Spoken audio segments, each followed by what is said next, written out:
ਏਕ ਓਂਕਾਰ ਸਤਨਾਮ ਕਰਤਾ ਪੁਰਖ ਨਿਰਭਉ ਨਿਰਵੈਰ ਅਕਾਲ ਮੂਰਤ ਅਜੂਨੀ ਸੈਭੰ ਗੁਰ ਪ੍ਰਸਾਦ। ਧੰਨ ਧੰਨ ਗੁਰੂ ਗ੍ਰੰਥ ਸਾਹਿਬ ਜੀ ਮਹਾਰਾਜ, ਧੰਨ ਗੁਰੂ ਗੋਬਿੰਦ ਸਿੰਘ ਸਾਹਿਬ ਸੱਚੇ ਪਾਤਸ਼ਾਹ, ਨਦਰ ਕਰਨੀ ਮਹਾਰਾਜ ਪਾਤਸ਼ਾਹ ਦਰਵੇਸ਼, ਧੰਨ ਗੁਰੂ ਨਾਨਕ ਸਾਹਿਬ ਹਜੂਰ, ਕਿਰਪਾ ਕਰਨੀ ਮਹਾਰਾਜ। ਭੂਲ ਛਿਮੋ ਹਮਰੀ ਪ੍ਰਭ ਆਪਨ, ਭੂਲਨਹਾਰ ਕਹਾਂ ਕੋ ਮੋਸੋ।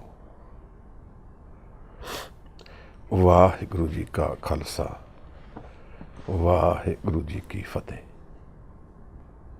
ਆਸਾ ਦੀ ਵਾਰ ਦੀ ਇਸ ਬਾਣੀ ਦੇ ਦਰਸ਼ਨ ਅਸੀਂ ਕਰ ਰਹੇ ਹਾਂ। ਕੱਲ ਅਸੀਂ ਦੂਜੀ ਪੌੜੀ ਕੁਝ ਵਿਚਾਰੀ ਸੀ, ਕੁਝ ਹੁਣ ਰਹਿ ਗਈ ਹੈ। ਕੋਈ ਵੀਰ ਭੈਣ ਇਸ ਪਦੇ ਨੂੰ ਪੜ੍ਹਦੇ, ਇਹਦੀ ਵਿਚਾਰ ਅਸੀਂ ਸ਼ੁਰੂ ਕਰ ਸਕਦੇ ਹਾਂ। ਵਾਹਿਗੁਰੂ ਜੀ ਕਾ ਖਾਲਸਾ, ਵਾਹਿਗੁਰੂ ਜੀ ਕੀ ਫਤਿਹ। ਮਹਿਲਾ ਪਹਿਲਾ।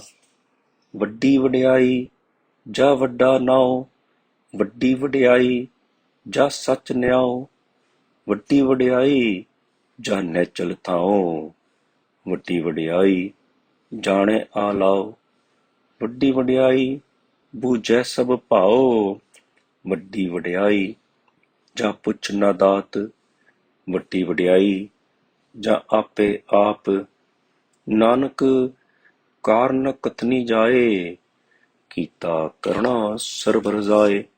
ਮਹਿਲਾ ਦੂਜਾ। ਇਹ ਜਗ ਸੱਚੈ ਕੀ ਹੈ ਕੋਠੜੀ, ਸੱਚੇ ਕਾ ਵਿਚਵਾਸ, ਇਕ ਨਾ ਹੁਕਮ ਸਮਾਇਲੇ, ਇਕ ਨਾ ਹੁਕਮੇ ਕਰੇ ਵਿਨਾਸ਼, ਇਕ ਨਾ ਭਾਣੈ ਕੱਢ ਲਏ, ਇਕ ਨਾ ਮਾਇਆ ਵਿੱਚ ਨਿਵਾਸ, ਇਹ ਬੇ ਆਖ ਨ ਜਾਪਈ, ਜੇ ਕਿਸੈ ਆਣੈ ਰਾਸ। ਨਾਨਕ ਗੁਰਮੁਖ ਜਾਣੀਐ, ਜਾਕੋ ਆਪ ਕਰੇ ਪਰਗਾਸ। ਪੌੜੀ। ਨਾਨਕ ਜੀ ਉਪਾਇ ਕੈ ਲਿਖ ਨਾਵੈ ਧਰਮ ਬਹਾਲਿਆ, ਉਥੈ ਸੱਚੇ ਹੀ ਸੱਚ ਨਿਬੜੈ, ਚੁਣ ਵਖ ਕੱਢੇ ਜਜਮਾਲਿਆ। ਥਾਉ ਨ ਪਾਇਨ ਕੂੜਿਆਰ, ਮੂੰਹ ਕਾਲੈ ਦੋਜ਼ਕ ਚਾਲਿਆ, ਤੇਰੇ ਨਾਇਰ ਤੇ ਸੇ ਜਿਣ ਗਏ, ਹਾਰ ਗਏ ਸੇ ਠੱਗਣ ਵਾਲਿਆ। ਲਿਖ ਨਾਵੈ ਧਰਮ ਬਹਾਲਿਆ, ਲਿਖ ਨਾਵੈ ਧਰਮ ਬਹਾਲਿਆ। ਵਾਹਿਗੁਰੂ ਜੀ। ਧੰਨਵਾਦ ਵੀਰ। ਕੱਲ ਬੀਬਾ ਨੇ ਔਰ ਇੰਦਰਜੀਤ ਨੇ ਇੱਕ ਪ੍ਰਸ਼ਨ ਪੁੱਛਿਆ ਸੀ, ਕਿਵੇਂ ਹੈ ਮਹਾਰਾਜ ਜਿਹੜੀ ਨਾਸ਼ਵਾਨ ਵਸਤੂ ਹੈ ਉਸ ਦੇ ਦਰਸ਼ਨ ਵਿੱਚ ਸਾਹਿਬ ਕਹਿ ਰਹੇ ਹਨ ਕਿ ਇਹ ਸਭ ਸੱਚਾ ਹੈ। ਪ੍ਰਸ਼ਨ ਲਾਜ਼ਮੀ ਹੈ। ਜਿਸ ਚੀਜ਼ ਦੇ ਦਰਸ਼ਨ ਅਸੀਂ ਕਰਦੇ ਹਾਂ ਔਰ ਜਿਸ ਤਰ੍ਹਾਂ ਉਹਦੇ ਦਰਸ਼ਨ ਕਰਦੇ ਹਾਂ ਔਰ ਜਿੱਥੋਂ ਅਸੀਂ ਦਰਸ਼ਨ ਕਰਦੇ ਹਾਂ ਉੱਥੋਂ ਪਰਸਪੈਕਟਿਵ ਬਣਦਾ ਹੈ। ਸਾਹਿਬ ਜਿਸ ਪਰਸਪੈਕਟਿਵ ਤੋਂ, ਜਿਸ ਨਿਗਾਹ ਤੋਂ, ਜਿਸ ਮਾਨਸਿਕ ਅਵਸਥਾ ਤੋਂ ਇਹ ਸਭ ਦੁਨੀਆ ਦੀ ਸ੍ਰਿਸ਼ਟੀ ਦੇ ਦਰਸ਼ਨ ਕਰ ਰਹੇ ਹਨ, ਉਹ ਸਾਨੂੰ ਪ੍ਰਗਟ ਕਰਦੇ ਹਨ। ਉਹਨਾਂ ਦੀ ਮਾਨਸਿਕ ਅਵਸਥਾ ਮਹਾਰਾਜ ਮਾਫ ਕਰਨਾ ਹਜੂਰ, ਕਿਰਪਾ ਕਰਨ। ਗੁਰੂ ਦੀ ਅਵਸਥਾ ਔਰ ਸਾਨੂੰ ਬਹੁਤ ਦੂਰੀ ਹੈ, ਔਰ ਮਾਨਸਿਕ ਅਵਸਥਾ ਦੇ ਕਾਰਨ ਹੀ ਸਾਡੀ ਦ੍ਰਿਸ਼ਟੀ ਫਰਕ ਹੈ। ਅਸੀਂ ਉਹ ਨਹੀਂ ਦੇਖ ਪਾਉਂਦੇ ਜੋ ਸਾਹਿਬ ਦੇਖ ਰਹੇ ਹਨ। ਪਰ ਆਪ ਥੋੜਾ ਗੌਰ ਨਾਲ ਪਦੇ ਨੂੰ ਵਿਚਾਰਨਾ। ਹਜੂਰ ਨਿਰੰਕਾਰ ਦੇ ਦਰਸ਼ਨ ਦੀ ਗੱਲ ਚਲਾ ਰਹੇ ਹਨ, ਸੱਚੇ ਦੀ ਗੱਲ ਕਰ ਰਹੇ ਹਨ, ਔਰ ਉਹਨਾਂ ਨੂੰ ਇਸ ਸਾਰੀ ਸ੍ਰਿਸ਼ਟੀ ਵਿੱਚ ਸੱਚੇ ਦਾ ਵਾਸਾ ਦਿਖਦਾ ਹੈ। ਮੈਂ ਆਪ ਨਾਲ ਇੱਕ ਪੰਕਤੀ ਗੁਰੂ ਤੇਗ ਬਹਾਦਰ ਸਾਹਿਬ ਜੀ ਦੀ ਕੱਲ ਵਿਚਾਰੀ ਸੀ।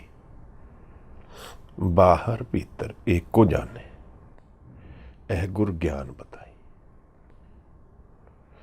ਬਾਹਰ ਭੀਤਰ ਏਕੋ ਜਾਨੋ, ਇਹ ਜਿਹੜਾ ਸਾਨੂੰ ਦੋ ਦੀ ਦ੍ਰਿਸ਼ਟੀ ਦਿਖਦੀ ਹੈ। ਇੱਕ ਪਿਰੋਇਆ ਹੋਇਆ ਸੱਤ ਹਰ ਜਗ੍ਹਾ 'ਤੇ ਇੱਕ ਸਮਾਂਤਰ ਪ੍ਰਗਟ ਹੈ। ਸਾਡੇ ਕੋਲ ਉਹ ਦ੍ਰਿਸ਼ਟੀ ਨਹੀਂ ਹੈ ਦੇਖਣ ਦੀ।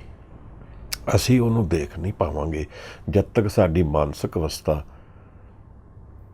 ਉਸ ਤਰ੍ਹਾਂ ਦੀ ਨਹੀਂ ਹੋਏਗੀ। ਇਹੀ ਤੇ ਸਾਰੀ ਗੱਲ ਹੈ ਬਾਣੀ ਦੀ। ਅਗਰ ਅਸੀਂ ਬਾਣੀ ਨੂੰ ਮਨ ਵਿੱਚ ਵਿਚਾਰ ਲਾਂਗੇ, ਮਨ ਵਿੱਚ ਬਿਠਾ ਲਾਂਗੇ, ਮਨ ਦੇ ਵਿੱਚ ਬਾਣੀ ਦੇ ਦਰਸ਼ਨ ਪੂਰੀ ਤਰ੍ਹਾਂ ਅਸੀਂ ਕਰ ਪਾਵਾਂਗੇ ਤਾਂ ਗੁਰੂ ਦੀ ਜਿਹੜੀ ਇਹ ਅਵਸਥਾ ਹੈ ਉਸ ਦੇ ਨਾਲ ਸਾਡੀ ਸਮਯਕਤਾ ਹੋ ਜਾਏਗੀ, ਏਕਾ ਹੋ ਜਾ ਸਕਦਾ ਹੈ। ਇੱਕ ਥਾਟ ਨੂੰ ਲੈ ਕੇ ਮੈਂ ਥਾਟ ਨੂੰ ਘੇਰ ਕੇ ਫਿਰ ਅੱਗੇ ਵੱਧ ਸਕਦਾ ਹਾਂ। ਬਾਣੀ ਨੂੰ, ਨਿਰੰਕਾਰ ਨੂੰ, ਗੁਰੂ ਨੂੰ ਹਰ ਰੂਪ ਵਿੱਚ ਮਨ ਵਿੱਚ ਪ੍ਰਗਟ ਕਰ ਸਕਦਾ ਹਾਂ। ਇਹ ਸ਼ੁਰੂ ਕਿੱਥੋਂ ਹੁੰਦਾ ਹੈ ਮਹਾਰਾਜ? ਇਹਦੀ ਸ਼ੁਰੂਆਤ ਮੇਰੀ ਵੱਖਰੀ ਬਾਣੀ ਤੋਂ ਸ਼ੁਰੂ ਹੁੰਦੀ ਹੈ। ਜਦੋਂ ਮੈਂ ਬਾਣੀ ਨੂੰ ਗਾ ਰਿਹਾ ਹਾਂ, ਬੋਲ ਰਿਹਾ ਹਾਂ ਔਰ ਸੁਣ ਵੀ ਰਿਹਾ ਹਾਂ ਨਾਲ ਨਾਲ, ਮੇਰਾ ਮਨ ਪਤੀਜ ਜਾਂਦਾ ਹੈ, ਭਿੱਜ ਜਾਂਦਾ ਹੈ। ਮੇਰੀ ਭਾਵਨਾ ਬਾਣੀ ਨਾਲ ਇਕਸਾਰ ਹੋ ਜਾਂਦੀ ਹੈ। ਮਨ ਗਿਰ ਜਾਂਦਾ ਹੈ। ਕੇਵਲ ਬਾਣੀ ਦੇ ਦਰਸ਼ਨ ਰਹਿ ਜਾਂਦੇ ਹਨ। ਦਰਸ਼ਨ ਵਿੱਚ ਸ਼ਾਰਟ ਥਾਟ ਨਹੀਂ ਹੈ। ਇਹ ਸ਼ਬਦ ਦਰਸ਼ਨ ਇਕਾਗਰਤਾ ਦਾ ਪ੍ਰਤੀਕ ਹੈ। ਦੇਖਣਾ, ਜਿੱਥੇ ਵਿਚਾਰਨਾ ਨਹੀਂ ਬਣਦਾ, ਜਿੱਥੇ ਦੇਖ ਕੇ ਮੈਂ ਪੂਰੇ ਸਾਰ ਨੂੰ ਇਕਾਗਰ ਮਨ ਵਿੱਚ ਬਿਠਾ ਲੈਂਦਾ ਹਾਂ। ਜਦ ਬਾਣੀ ਨਾਲ ਅਸੀਂ ਇਕਸਾਰ ਇਸ ਤਰ੍ਹਾਂ ਕਦੇ ਹੋ ਸਕੀਏ, ਕਦੇ ਵੀ ਹੋ ਸਕੀਏ, ਕੀਰਤਨ ਵਿੱਚ ਹੋ ਜਾਈਏ, ਅਭਿਆਸ ਵਿੱਚ ਹੋ ਜਾਈਏ, ਜਪਣ ਵਿੱਚ ਹੋ ਜਾਈਏ, ਸਿਮਰਨ ਵਿੱਚ ਹੋ ਜਾਈਏ, ਫਿਰ ਧਿਆਨ ਬਣ ਜਾਂਦਾ ਹੈ। ਉਸ ਧਿਆਨ ਵਿੱਚ ਮੈਂ ਨਹੀਂ ਹੁੰਦਾ। ਕਿਤਨਾ ਲਾਜ਼ਮੀ ਪ੍ਰਸ਼ਨ ਕੱਲ ਪੁੱਛਿਆ ਗਿਆ ਹੈ ਔਰ ਇਹਦੇ ਵਿੱਚ ਬਹੁਤ ਕੁਝ ਛਿਪਿਆ ਹੈ। ਲਾਓ ਤਸੂ ਦੇ ਜੀਵਨ ਦੀ ਇੱਕ ਕਥਾ ਯਾਦ ਆਉਂਦੀ ਹੈ। ਲਾਓ ਤਸੂ ਸੈਰ ਕਰਨ ਗਿਆ ਤੜਕੇ ਪ੍ਰਭਾਤ ਵੇਲੇ, ਸੂਰਜ ਉਦੇ ਦੇ ਸਮੇਂ। ਨਾਲ ਉਹਦੇ ਕੋਈ ਸੀਗਾ। ਸੂਰਜ ਉਹਦੇ ਬਹੁਤ ਪ੍ਰੀਤੀ ਸੀ, ਬਹੁਤ ਪਿਆਰਾ ਦ੍ਰਿਸ਼ ਸੀ। ਜਿਹੜਾ ਨਾਲ ਜਨ ਚੱਲਦਾ ਸੀ ਉਹ ਬੋਲ ਪਿਆ, ਕਿਤਨਾ ਪਿਆਰਾ ਦਰਸ਼ਨ ਹੈ ਸੂਰਜ ਦਾ। ਲਾਓ ਤਸੂ ਥੋੜਾ ਨਾਰਾਜ਼ ਹੋ ਗਿਆ। ਕਹਿਣ ਲੱਗਾ, ਇਹਦੀ ਬੋਲਣ ਦੀ ਕੀ ਲੋੜ ਸੀ? ਭਾਵ ਅਰਥ ਇਹੀ ਹੈ ਕਿ ਸੋਚ ਵਿੱਚ, ਥਾਟ ਵਿੱਚ ਤੋਂ ਪਰੇ, ਜਦੋਂ ਸੋਚ ਗਿਰ ਜਾਂਦੀ ਹੈ ਉਸ ਤੋਂ ਪਰੇ ਆਹ ਮੂਵਮੈਂਟ ਆਉਂਦੀ ਹੈ, ਵਿਸਮਾਦ ਦੀ ਅਵਸਥਾ ਆਉਂਦੀ ਹੈ ਮਹਾਰਾਜ। ਵਿਸਮਾਦ ਗਿਰ ਗਿਆ ਤਾਂ ਇਨਸਾਨ ਬਣ ਗਿਆ। ਸੋਚ ਗਿਰ ਕੇ ਵਿਸਮਾਦ ਵਿੱਚ ਚਲਾ ਗਿਆ ਤਾਂ ਦੇਵਤਾ ਬਣ ਗਿਆ। ਮਾਨਸਿਕ ਅਵਸਥਾ ਦੀ ਸਾਰੀ ਖੇਡ ਹੈ। ਅਸੀਂ ਹਜ਼ੂਰ ਦੀ ਬਾਣੀ ਨੂੰ ਦਰਸ਼ਨਾਂ ਵਿੱਚ, ਮਨ ਵਿੱਚ ਉਤਾਰੀਏ। ਇਹੀ ਗੁਰੂ ਨਾਨਕ ਸਾਹਿਬ ਦੀ ਸੈਲੀਬ੍ਰੇਸ਼ਨ ਅਸੀਂ ਆਪਣੇ ਜੀਵਨ ਵਿੱਚ ਕਰ ਸਕਦੇ ਹਾਂ। ਇੱਥੋਂ ਹੀ ਜੀਵਨ ਦਾ ਤੱਤ ਸ਼ੁਰੂ ਹੁੰਦਾ ਹੈ ਔਰ ਇਹੀ ਸਾਰੀ ਗੱਲ ਹੈ। ਬਾਣੀ ਗੁਰੂ, ਗੁਰੂ ਹੈ ਬਾਣੀ, ਵਿੱਚ ਬਾਣੀ ਅੰਮ੍ਰਿਤ ਸਾਰੇ। ਇਹੀ ਸਾਰੀ ਗੱਲ ਹੈ ਕਿ ਮਨ ਵੇਚੇ ਸਤਿਗੁਰ ਕੇ ਪਾਸ। ਜਦੋਂ ਬਾਣੀ ਮਨ ਵਿੱਚ ਪੂਰੀ ਤਰ੍ਹਾਂ ਹਾਜ਼ਰੀ ਵਿੱਚ ਆ ਗਈ, ਮੈਂ ਨਹੀਂ ਰਹਾਂਗਾ ਫਿਰ। ਧੰਨਵਾਦ ਵੀਰ, ਅੱਜ ਦਾ ਪਦਾ ਪੜ੍ਹਦੇ ਹੋਏ। ਵੱਡੀ ਵਡਿਆਈ ਜਾਂ ਵੱਡਾ ਨਾਉ, ਅਸੀਂ ਇਸ ਨੂੰ ਵੀ ਨਹੀਂ ਜਾਣ ਪਾਵਾਂਗੇ। ਸ਼ਬਦਾਂ ਵਿੱਚ ਅਸੀਂ ਇਸ ਨੂੰ ਨਹੀਂ ਜਾਣ ਪਾਵਾਂਗੇ, ਇਸ ਪਦੇ ਦੀ ਕੀ ਚਮਤਕਾਰ ਹੈ, ਕਿਉਂਕਿ ਉਹ ਵਿਸਮਾਦਕ ਅਵਸਥਾ ਵਿੱਚ ਹੈ। ਉਸ ਦਰਸ਼ਨ ਵਿੱਚ ਹੈ ਜਿਹੜੇ ਸਾਡਿਆਂ ਕੋਲ ਨਹੀਂ ਹਨ। ਔਰ ਸ਼ਬਦਾਂ ਵਿੱਚ ਇਹਨੂੰ ਕੇਵਲ ਵਿਚਾਰਨਾ ਥੋੜ੍ਹਾ ਜਿਹਾ ਝੂਠ ਹੋ ਜਾਂਦਾ ਹੈ। ਸ਼ਬਦ ਅਰਥ ਕਰ ਸਕਦੇ ਹਾਂ ਅਸੀਂ, ਪਰ ਸ਼ਬਦਾਂ ਤੋਂ ਉਜਾਗਰ ਹੋਈ ਵਿਸਮਾਦਤਾ ਦਾ ਗਿਆਨ ਕਿਵੇਂ ਲਵਾਂਗੇ? ਬਾਣੀ ਤੇ ਕਿਸ ਪਾਸੋਂ ਵੀ ਦੇਖ ਲਈਏ, ਕਿਧਰੋਂ ਵੀ ਸ਼ੁਰੂ ਕਰੀਏ, ਕਈ ਵਾਰ ਲੌਜਿਕ ਦਿਖਦੀ ਹੈ, ਕਈ ਵਾਰ ਲੌਜਿਕ ਤੋਂ ਪਰੇ ਦਿਖਦੀ ਹੈ। ਕਾਰਨ ਹੀ ਇਹੀ ਹੈ, ਅਸੀਂ ਉਸ ਵਿਸਮਾਦ ਵਿੱਚ ਨਹੀਂ ਹਾਂ ਮਹਾਰਾਜ। ਇਹ ਜੀਵਨ ਹੀ ਸਾਰਾ ਵਿਸਮਾਦ ਹੈ। ਪੁਰੀ ਵਿੱਚ ਸਾਹਿਬ ਖੜੇ ਹੋ ਕਰ ਜਦੋਂ ਗਾ ਰਹੇ ਹਨ, ਜਦੋਂ ਆਰਤੀ ਦੀ ਗੱਲ ਚਲਾ ਰਹੇ ਹਨ, ਵਿਸਮਾਦਕ ਅਵਸਥਾ ਹੈ ਮਹਾਰਾਜ। ਕੌਣ ਜਾਣ ਪਾਏਗਾ ਇਸ ਜਨ ਦੇ ਅੰਦਰ ਕੀ ਵਰਤ ਰਿਹਾ ਹੈ? ਉਹਦੇ ਸ਼ਬਦਾਂ ਤੋਂ ਦਰਸ਼ਨ ਹੋ ਰਹੇ ਹਨ, ਪਰ ਅਸੀਂ ਉਹਨਾਂ ਸ਼ਬਦਾਂ ਨਾਲ ਇਕਮਿਕ ਹੋ ਜਾਈਏ ਤਾਂ ਹੁੰਦੇ ਹਨ। ਜਦੋਂ ਮੇਰਾ ਮਨ ਗਿਰ ਜਾਏ ਔਰ ਬਾਣੀ ਹੀ ਸਿਰਫ ਰਹਿ ਜਾਏ ਤਾਂ ਸ਼ਾਇਦ ਉਸ ਵਿਸਮਾਦ ਨੂੰ ਮੈਂ ਜਾਣ ਪਾਵਾਂਗਾ। ਔਰ ਬਿਨਾਂ ਵਿਸਮਾਦ ਨੂੰ ਜਾਣੇ ਬਾਣੀ ਦਾ ਜਿਹੜਾ ਅਧਿਆਤਮ ਹੈ, ਜਿਹੜੀ ਸਪਿਰਿਚੁਅਲਿਟੀ ਹੈ, ਉਹ ਮੈਂ ਨਹੀਂ ਜਾਣ ਪਾਵਾਂਗਾ। ਗੁਰੂ ਦੀਆਂ ਡਾਇਮੈਂਸ਼ਨਸ ਅਸੀਂ ਵਿਚਾਰ ਚੁੱਕੇ ਹਾਂ ਪਿਛਲੀਆਂ ਬਾਣੀਆਂ ਵਿੱਚ। ਜਦੋਂ ਵਿਚਾਰੇ 3 ਡਾਇਮੈਂਸ਼ਨਸ ਹਨ ਗੁਰੂ ਦੀਆਂ। ਪੂਜਾ ਅਕਾਲ ਕੀ, ਪਰਚਾ ਸ਼ਬਦ ਦਾ, ਦੀਦਾਰ ਖਾਲਸੇ ਦੇ। ਅਸੀਂ ਸਾਰੇ ਇਕੱਠੇ ਹੋਏ ਹਾਂ ਇਸ ਨੂੰ ਜਾਣਨ ਲਈ, ਇਸ ਗੁਰੂ ਨੂੰ ਮਿਲਣ ਲਈ। ਔਰ ਗੁਰੂ ਨੂੰ ਮਿਲਣਾ ਕਿੱਥੇ ਹੋਏਗਾ? ਸਾਡੇ ਮਨਾਂ ਦੇ ਅੰਦਰ ਹੋਏਗਾ। ਔਰ ਇਸ ਬਾਣੀ ਦੇ ਵਿੱਚ, ਇਸ ਪਦੇ ਦੇ ਵਿੱਚ ਸਾਹਿਬ ਇਸ ਗੱਲ ਨੂੰ ਖੋਲ੍ਹਦੇ ਹਨ। ਪਿਛਲੇ ਪਦੇ ਵਿੱਚ ਸਾਹਿਬ ਨੇ ਕਿਹਾ ਸੀ ਕਿ ਜੋ ਸੱਚ ਦਾ ਧਿਆਨ ਕਰੇਗਾ ਉਹ ਸੱਚ ਹੋ ਜਾਏਗਾ। ਇਹਦਾ ਕੀ ਅਰਥ ਬਣਦਾ ਹੈ? ਅਸੀਂ ਇਹਨੂੰ ਵਿਚਾਰ ਤਾਂ ਸਕਦੇ ਹਾਂ, ਪਰ ਇਸ ਨੂੰ ਜਾਣ ਕਿਵੇਂ ਸਕਦੇ ਹਾਂ ਸਾਹਿਬ? ਮੇਰੀ ਬੇਨਤੀ ਆਪ ਸਭ ਅੱਗੇ ਇਹ ਹੈ ਕਿ ਇਹਨੂੰ ਵਿਚਾਰਨ ਤੇ ਨਾ ਰੁਕ ਜਾਈਏ। ਅਸੀਂ ਕਿਰਪਾ ਕਰ ਮੰਗੀਏ ਗੁਰੂ ਦੀ, ਇੱਕ ਅਰਦਾਸ ਨਾਲ ਇਸ ਬਾਣੀ ਵਿੱਚ ਉਤਰੀਏ ਕਿ ਮਹਾਰਾਜ ਇਸ ਸੱਚ ਨੂੰ ਮੈਂ ਜਾਣ ਲਵਾਂ। ਇਹ ਬੀਜ ਹਨ ਮਹਾਰਾਜ, ਮਨ ਦੇ ਵਿੱਚ ਬੋਏ ਜਾਣੇ ਹਨ। ਇਸ ਪਦੇ ਵਿੱਚ ਇਹ ਭੇਦ ਖੋਲ੍ਹਦੇ ਹਨ ਹਜ਼ੂਰ ਕਿ ਜੋ ਕੁਝ ਅਸੀਂ ਕਮਾਉਂਦੇ ਹਾਂ ਇਹ ਬਾਹਰ ਦੁਨੀਆ ਵਿੱਚ ਕਮਾਇਆ ਨਹੀਂ ਜਾ ਰਿਹਾ, ਇਹ ਅੰਦਰ ਮਨ ਵਿੱਚ ਕਮਾਇਆ ਜਾ ਰਿਹਾ। ਇਹ ਬੀਜ ਮਨ ਵਿੱਚ ਬੋਏ ਜਾ ਰਹੇ ਹਨ। ਸਮਝਣਾ ਇਸ ਗੱਲ ਨੂੰ। ਅਸੀਂ ਇਹ ਸੋਚਦੇ ਹਾਂ ਕਿ ਦੁਨੀਆ ਵਿੱਚ ਵਿਚਰਦੇ ਹਾਂ, ਠੀਕ ਹੈ, ਜੋ ਕੁਝ ਕਰਦੇ ਹਾਂ ਉਹਦੀ ਪ੍ਰਤੀਬਿੰਬ ਮਨ ਵਿੱਚ ਹੈ, ਉਹਦੇ ਬੀਜ ਮਨ ਵਿੱਚ ਪੈਂਦੇ ਹਨ। ਔਰ ਮੇਰਾ ਮਨ ਦੀ ਅਵਸਥਾ ਕੀ ਹੈ ਇਹ ਮੇਰਾ ਫਿਊਚਰ ਡਿਸਾਈਡ ਕਰੇਗਾ, ਕੋਈ ਹੋਰ ਨਹੀਂ ਕਰ ਸਕਦਾ। ਇਹ ਹੁਕਮ ਹੈ ਨਿਰੰਕਾਰ ਦਾ। ਹਾਂ, ਇੱਕ ਗੱਲ ਜ਼ਰੂਰ ਹੈ, ਕਰਮਾਂ ਦੇ ਗੇੜੇ ਵਿੱਚ ਅਸੀਂ ਸਾਰੇ ਹਾਂ, ਪਰ ਨਜ਼ਰ ਦੇ ਗੇੜੇ ਵਿੱਚ ਅਸੀਂ ਨਹੀਂ ਹਾਂ ਸਾਰੇ। ਜਿਹੜੀ ਕੱਲ ਦੇ ਪਦੇ ਵਿੱਚ ਸਾਹਿਬ ਨੇ ਕਿਹਾ ਕਰਮ ਸੱਚਾ ਨਿਸ਼ਾਨ, ਜਿਸ ਤੇ ਕਰਮ ਹੋ ਗਿਆ ਉਹਦੇ ਨਿਸ਼ਾਨ ਦਰਅਸਲ ਉਹੀ ਹੈ ਜੋ ਇੱਕ ਮਹਾਰਾਜ ਨੇ ਸਾਨੂੰ ਸਮਝਾਇਆ, ਲੇਖਾ ਕਤਹੂ ਨਾ ਛੂਟੀਏ। ਇਹ ਜਿਹੜਾ ਕਰਮ ਦਾ ਲੇਖਾ ਹੈ ਇਹ ਕਦੇ ਵੀ ਨਹੀਂ ਮੁੱਕੇਗਾ। ਹਮ ਖਿਨ ਖਿਨ ਭੂਲਨਹਾਰ। ਫਿਰ ਕੀ ਰਸਤਾ ਹੈ ਹਜ਼ੂਰ? ਇਹ ਕਦੇ ਵੀ ਨਹੀਂ ਮੁੱਕੇਗਾ। ਬਖਸ਼ਣਹਾਰਾ, ਬਖਸ਼ ਦੇ ਨਾਨਕ ਪਾਰ ਉਤਾਰ।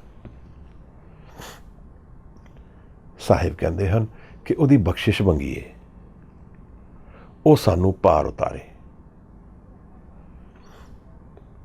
ਜੋ ਵੀ ਵੀਰ ਭੈਣ ਅਸੀਂ ਨਾਲ ਬੈਠ ਕੇ ਇਸ ਬਾਣੀ ਨੂੰ ਵਿਚਾਰ ਰਹੇ ਹਾਂ, ਗੁਰੂ ਨੂੰ ਹਾਜ਼ਰ ਨਾਜ਼ਰ ਜਾਣ ਕੇ ਇੱਕ ਅੰਤਰਾਤਮਾ 'ਚ ਅਰਦਾਸ ਕਰੀਏ ਹਜ਼ੂਰ ਅੱਗੇ, ਬਖਸ਼ਿਸ਼ ਦੇ ਦਿਓ ਮਹਾਰਾਜ। ਐਸੇ ਜਨਮ 'ਚ ਮੇਰਾ ਲੇਖਾ ਜੋਖਾ ਪਟ ਜਾਏ, ਭਗਤ ਕਬੀਰ ਵੀ ਇਹੀ ਕਹਿੰਦੇ ਹਨ, ਖੇਤ ਹੀ ਕਰੋ ਨਿਬੇੜਾ, ਮੇਰਾ ਨਿਬੇੜਾ ਕਰਾ ਦਿਓ ਮਹਾਰਾਜ। ਹੁਣ ਇੱਥੇ ਗੱਲ ਸਾਰੀ ਹੋਰ ਤਰ੍ਹਾਂ ਆ ਜਾਂਦੀ ਹੈ, ਇਹਨੂੰ ਥੋੜ੍ਹਾ ਸਮਝਣਾ। ਸਾਡੀ ਮੰਗ ਹੈ, ਹੋ ਸਕਦੀ ਹੈ, ਪਰ ਕੀ ਮੇਰੇ ਮਨ ਵਿੱਚ ਇਹ ਭਾਵਨਾਵਾਂ ਦੇ ਬੀਜ ਪਏ ਹਨ ਕਿ ਨਹੀਂ? ਸਾਰੀ ਗੱਲ ਇੱਥੇ ਆ ਕੇ ਖੜੀ ਹੋ ਜਾਂਦੀ ਹੈ। ਇਸ ਪਦੇ ਵਿੱਚ ਹਜ਼ੂਰ ਨੇ ਇੱਕ ਬੜੀ ਪਿਆਰੀ ਗੱਲ ਕੀਤੀ ਹੈ, ਅਸੀਂ ਉਹਨੂੰ ਵਿਚਾਰਾਂਗੇ। ਭਾਵਨਾ, my emotions, my call is as emotional and genuine or not, that matters। ਬਾਣੀ ਵਿੱਚ ਇੱਕ ਤੁਕ ਆਈ ਹੈ ਬੜੀ ਪਿਆਰੀ, ਜੋ ਜੀ ਹੋਏ ਸੋ ਉਗਵੇ, ਮੂੰਹ ਕਾ ਕਹੀ ਹੈ ਕਹਿਆ ਵਾਓ। ਜੋ ਮਨ ਦੇ ਜੀ ਵਿੱਚ ਹੋਏਗਾ ਉਹ ਆਏਗਾ ਹੀ ਸਾਹਮਣੇ। ਮੂੰਹ ਦਾ ਕਹਿਆ ਮੈਟਰ ਨਹੀਂ ਕਰਦਾ। ਮੈਂ ਮੂੰਹ ਤੋਂ ਕਹਿ ਸਕਦਾ ਹਾਂ ਹਜ਼ੂਰ ਬਖਸ਼ਿਸ਼ ਮੰਗਦਾ ਹਾਂ, ਪਰ ਕੀ ਮੇਰੇ ਮਨ ਵਿੱਚ ਇਹ ਬੀਜ ਉਤਨੇ ਪੂਰਨ ਰੂਪ ਵਿੱਚ ਹਾਜ਼ਰ ਹਨ ਕਿ ਮੈਂ ਬਖਸ਼ਿਸ਼ ਮੰਗ ਰਿਹਾ ਹਾਂ? ਇੱਥੇ ਖੜੀ ਹੋ ਜਾਂਦੀ ਹੈ ਗੱਲ। ਗੁਰੂ ਤਾਂ ਦੇਣ ਨੂੰ ਉਤਸੁਕ ਹੈ। ਗੁਰੂ ਨੇ ਸਾਨੂੰ ਸਿੱਧਗੋਸ਼ ਦੀ ਬਾਣੀ ਵਿੱਚ ਸਮਝਾਇਆ। ਜਦੋਂ ਸਿੱਧਾ ਨੇ ਪੁੱਛਿਆ ਹਜ਼ੂਰ ਨੂੰ, ਕਿਸ ਕਾਰਨ ਗ੍ਰਹਿ ਤਜੇ ਉਦਾਸੀ? ਕਮਾਲ ਦਾ ਪ੍ਰਸ਼ਨ ਹੈ। ਕਿਉਂ ਤੁਸੀਂ ਨਿਕਲ ਪਏ ਹੋ ਮਹਾਰਾਜ ਘਰ ਛੱਡ ਕੇ? ਤੁਸੀਂ ਔਰ ਮੈਂ ਤਾਂ ਨਹੀਂ ਨਿਕਲਦੇ, ਹਜ਼ੂਰ ਨਿਕਲ ਗਏ ਹਨ। ਕਿੱਥੇ ਨਿਕਲ ਗਏ ਹਨ? ਕਿਸ ਟਾਰਗੇਟ ਨਾਲ? ਕੋਈ ਮੀਟਿੰਗ ਸੈੱਟ ਨਹੀਂ ਹੋਈ, ਕਿਸੇ ਨੇ ਏਜੰਡਾ ਨਹੀਂ ਬਣਾਇਆ, ਕੋਈ ਕਾਨਫਰੰਸ ਕਾਲ ਨਹੀਂ ਹੋ ਰਹੀ, ਕਿਸੇ ਨੇ ਬੋਲਿਆ ਨਹੀਂ ਕਿ ਗੁਰੂ ਨਾਨਕ ਸਾਹਿਬ ਮੇਰੇ ਵੱਲ ਆ ਜਾਓ, ਕੋਈ ਬੁਲਾਵਾ ਨਹੀਂ ਆਇਆ। ਕਿਹੜੀ ਐਨਰਜੀ ਨਾਲ ਗੁਰੂ ਮਰਦਾਨਾ ਸਾਹਿਬ ਨੂੰ ਲੈ ਕੇ ਨਿਕਲ ਪਏ ਹਨ? ਕਿਹੜੀ ਕਾਲ ਹੈ? ਦੇਖਣਾ, ਇੱਥੇ ਬਹੁਤ ਕੁਝ ਛਿਪਿਆ ਹੈ ਗੁਰੂ ਸਾਹਿਬ ਦੇ ਬਾਰੇ। ਮਹਾਰਾਜ ਨੂੰ ਪੁੱਛਦੇ ਹਨ, ਕਿਸ ਕਾਰਨ ਗ੍ਰਹਿ ਤਜੇ ਉਦਾਸੀ? ਮਹਾਰਾਜ ਕਹਿੰਦੇ ਹਨ, ਗੁਰਮੁਖ ਖੋਜਤ ਭਏ ਉਦਾਸੀ। ਮੈਂ ਤੇ ਉਸ ਨੂੰ ਖੋਜਣ ਨਿਕਲਿਆ ਹਾਂ ਜਿਹੜਾ ਸੱਤ ਦਾ ਬਿਲਾਖੀ ਹੈ, ਜਿਹੜਾ ਸੱਤ ਲੱਭਦਾ ਹੈ, ਜਿਹੜਾ ਸੱਤ ਦੇ ਦਰਸ਼ਨ ਕਰਨਾ ਚਾਹੁੰਦਾ ਹੈ। ਮੈਂ ਉਸ ਨੂੰ ਲੱਭਦਾ ਹਾਂ। I search him, I seek him, I want to meet him। ਮਹਾਰਾਜ, ਗੁਰੂ ਨਾਨਕ ਸਾਹਿਬ ਨੂੰ ਮਿਲਣ ਦਾ ਭੇਦ ਤੁਹਾਡੇ ਔਰ ਮੇਰੇ ਮਨ ਦੇ ਅੰਦਰ ਛਿਪਿਆ ਹੈ। ਅਗਰ ਮੈਂ ਸੱਤ ਦਾ ਬਿਲਾਖੀ ਹੋਵਾਂਗਾ, ਅਗਰ ਮੈਂ ਸੱਤ ਨੂੰ ਸੀਕ ਕਰਾਂਗਾ, ਤਾਂ ਮੇਰਾ ਡੈਡ ਸੈਂਟਰ ਡਾਇਰੈਕਸ਼ਨ ਸਿੱਧਾ ਗੁਰੂ ਨਾਨਕ ਸਾਹਿਬ ਵੱਲ ਹੈ, ਕਿਉਂਕਿ ਹਜ਼ੂਰ ਵੀ ਮੈਨੂੰ ਲੱਭਦੇ ਹਨ। ਫਿਰ ਪਰ ਇਹ ਗੱਲ ਮਨ ਦੇ ਅੰਦਰੋਂ ਪੁਕਾਰ ਸੱਤ ਹੋਣੀ ਚਾਹੀਦੀ ਹੈ। ਜੋ ਜੀ ਹੋਏ ਸੋ ਗਏ, ਜੋ ਮੇਰੇ ਜੀ ਵਿੱਚ ਹੋਏਗਾ ਉਹ ਸਾਹਮਣੇ ਆਏਗਾ। ਵਿਘਨ ਤੇ ਹਰ ਜੀਵਨ ਵਿੱਚ ਆਉਂਦੇ ਹਨ, ਔਰ ਉਹ ਵਿਘਨ ਜੋ ਸਾਨੂੰ ਵਿਘਨ ਦਿਖਦੇ ਹਨ, ਉਹ ਦਰਅਸਲ ਵਿਘਨ ਹਨ ਕਿ ਨਹੀਂ ਸਾਨੂੰ ਨਹੀਂ ਪਤਾ। ਅਸੀਂ ਫਿਰ ਉਸੇ ਰੂਪ 'ਚ ਦੇਖਦੇ ਹਾਂ ਜਿਵੇਂ ਕੱਲ੍ਹ ਬੀਬਾ ਨੇ ਕਿਹਾ, ਇਹ ਸਭ ਨਾਸ਼ਵਾਨ ਹੈ। ਮਹਾਰਾਜ ਇਹਨਾਂ ਨੂੰ ਸੱਚਾ ਕਿਉਂ ਕਹਿੰਦੇ ਹਨ? ਇਹੀ ਦਰਸ਼ਨਾਂ ਦਾ ਫਰਕ ਹੈ। ਗੁਰੂ ਅਰਜਨ ਸਾਹਿਬ ਦੀ ਸ਼ਹਾਦਤ ਹੋ ਰਹੀ ਹੈ, ਅਸੀਂ ਉਹਨੂੰ ਵਿਘਨ ਦੇਖਾਂਗੇ, ਗੁਰੂ ਨਹੀਂ ਦੇਖੇਗਾ, ਕਿਉਂਕਿ ਸਾਡੀ ਸਾਰੀ ਰਿਐਲਿਟੀ ਫਿਜ਼ੀਕਲ ਵਿਜ਼ਨ ਵਿੱਚੋਂ ਡਿਫਾਈਨ ਹੋ ਰਹੀ ਹੈ, ਸਪਿਰਿਚੁਅਲਿਟੀ 'ਚੋਂ ਨਹੀਂ ਹੋ ਰਹੀ। ਗੁਰੂ ਤੇਗ ਬਹਾਦਰ ਦਾ ਜੀਵਨ ਅਗਰ ਬਹੁਤ ਨੇੜੇ ਹੋ ਕੇ ਦੇਖਿਆ ਜਾਏ ਤਾਂ ਹਜ਼ੂਰ ਨੂੰ ਪੂਰਾ ਗਿਆਨ ਕਿ ਸਰੀਰ ਨੂੰ ਛੱਡਣਾ ਪਏਗਾ ਪਰਉਪਕਾਰ ਲਈ। ਹੁਣ ਅਸੀਂ ਤੁਸੀਂ ਰੂਹ ਕੰਬ ਜਾਏ ਇਹ ਸੋਚ ਕੇ, ਪਰ ਹਜ਼ੂਰ ਤਾਂ ਬੜੀ ਸ਼ਾਂਤ ਹੋ ਕੇ ਗਏ ਹਨ। ਜਿਵੇਂ ਕਿ ਇਹ ਜਿਹੜਾ ਚੇਂਜਿੰਗ ਜੀਵਨ ਹੈ, ਜਿਸ ਜੀਵਨ ਨੂੰ ਅਸੀਂ ਸੱਚ ਜਾਣ ਕੇ ਜੀਂਦੇ ਹਾਂ, ਗੁਰੂ ਜਾਣਦਾ ਹੈ ਇਹ ਸਭ ਛੱਡਣਾ ਹੈ। ਗੁਰੂ ਉਸ ਰਿਐਲਿਟੀ ਵਿੱਚ ਜੀ ਰਿਹਾ ਹੈ ਜਿੱਥੇ ਇਹ ਜੋ ਦਰਸ਼ਨ ਅਸੀਂ ਦੇਖ ਰਹੇ ਹਾਂ, ਇਹ ਦਰਸ਼ਨ ਇੱਕ ਸੁਪਨੇ ਵਾਂਗ ਉਹਨਾਂ ਦੇ ਸਾਹਮਣੇ ਹਾਜ਼ਰ ਹਨ। ਔਰ ਇਹਦੇ ਵਿੱਚ ਜਿਹੜੇ ਇਹਦੇ ਪਿੱਛੇ ਜਿਹੜਾ ਕਰਤਾ ਖੜਾ ਹੈ, ਉਸ ਦੇ ਦਰਸ਼ਨ ਸਾਹਿਬ ਅੱਗੇ ਅਨਇੰਟਰਪਟਡ ਉਹਨਾਂ ਕੋਲ ਹੋਣਗੇ, ਮੈਨੂੰ ਲੱਗਦਾ ਹੈ। ਇਸ ਕਾਰਨ ਉਹਨਾਂ ਨੂੰ ਕੋਈ ਭੇਦ ਨਹੀਂ ਦਿਖਦਾ। ਸਰੀਰ ਛੱਡਣਾ ਔਰ ਨਾ ਛੱਡਣਾ ਕੋਈ ਫਰਕ ਨਹੀਂ ਪੈਂਦਾ। ਬੜੀ ਵੱਡੀ ਗੱਲ ਹੈ, ਸਮਝ ਆ ਜਾਏ ਤਾਂ। ਔਰ ਇੱਥੇ ਮੇਰੇ ਲਾਈਫ ਚੇਂਜਿੰਗ ਓਪਰਚੁਨਿਟੀ ਮੇਰੇ ਕੋਲ ਇਹਦੇ ਵਿੱਚ ਕੀ ਹੈ ਕਿ ਮੈਂ ਆਪਣੇ ਮਨ ਨੂੰ ਉਸ ਕਾਲ ਨਾਲ ਜੋੜ ਲਵਾਂ। ਮੈਂ ਆਪਣੇ ਮਨ ਨੂੰ ਉਸ ਸੱਤ ਦੀ ਸਰਚ ਵਿੱਚ ਭਿਜਾ ਦਿਆਂ, ਲਗਾ ਦਿਆਂ। ਔਰ ਇਹਦੇ ਵਿੱਚ ਇੱਕੋ ਹੀ ਵਿਘਨ ਹੈ, ਉਹ ਹੈ ਮੇਰੀ ਸੋਚ। ਮੇਰਾ ਉਹ ਮਨ ਜਿਹੜਾ ਸਦਾ ਹੀ ਸੋਚਦਾ ਰਹਿੰਦਾ ਹੈ, ਸਾਰੇ ਹੀ ਵਿਘਨ ਉਹਦੇ ਵਿੱਚ ਹਨ। ਇਸ ਕਰਕੇ ਕਈ ਵਾਰੀ ਇਕਾਗਰ ਲੋਕਾਂ ਦੇ ਨਾਲ ਬੈਠਣ ਨਾਲ ਮਨ ਇਕਾਗਰ ਹੋ ਜਾਂਦਾ ਹੈ, ਥਾਟ ਗਿਰ ਜਾਂਦੀ ਹੈ। ਇਹ ਜਿਹੜੀ ਸੇਵਾ ਦੀ ਕਾਰ ਦੀ ਪ੍ਰਥਾ ਸਿੱਖ ਧਰਮ ਵਿੱਚ ਹਾਜ਼ਰ ਹੈ, ਇਹਦਾ ਭੇਦ ਇੱਥੇ ਹੀ ਛਿਪਿਆ ਹੈ ਕਿ ਮੈਂ ਉਸ ਸੇਵਾ ਦੇ ਜ਼ਰੀਏ ਮਨ ਨੂੰ ਗੇਰਨ ਦੀ ਵਿਧੀ ਪਕੜ ਲਵਾਂ, ਗੁਰੂ ਨੂੰ ਹਰ ਜਗ੍ਹਾ ਹਾਜ਼ਰ ਜਾਣ ਲਵਾਂ। ਭਾਈ ਕਨ੍ਹਈਆ ਜੰਗ ਦੇ ਮੈਦਾਨ ਵਿੱਚ ਵੀ ਗੁਰੂ ਸਾਹਿਬ ਦੇ ਦਰਸ਼ਨਾਂ ਵਿੱਚ ਪਾਣੀ ਗੇਰੀ ਜਾਂਦੇ ਹਨ। ਦਰਸ਼ਨ ਇੱਕੋ ਹੀ ਹਨ। ਗੱਲ ਇੱਥੇ ਆਉਂਦੀ ਹੈ ਜੀਵਨ ਨੂੰ ਜਾਣਨ ਦੀ, ਕਿ ਮੇਰਾ ਜੀਵਨ ਦਾ ਮਨ ਦਾ ਬੀਜ ਉਹ ਬੋਇਆ ਕਿ ਮੈਂ ਸੱਤ ਨੂੰ ਜਾਣ ਲੈਣਾ ਹੈ। ਬਾਣੀ ਵਿੱਚ ਇਹ ਗੱਲ ਆਉਂਦੀ ਹੈ ਸਾਹਮਣੇ, ਉਹ ਵੀ ਚੰਦਨ ਹੋਏ ਲੈ ਬਸੇ ਜੋ ਚੰਦਨ ਪਾਸ।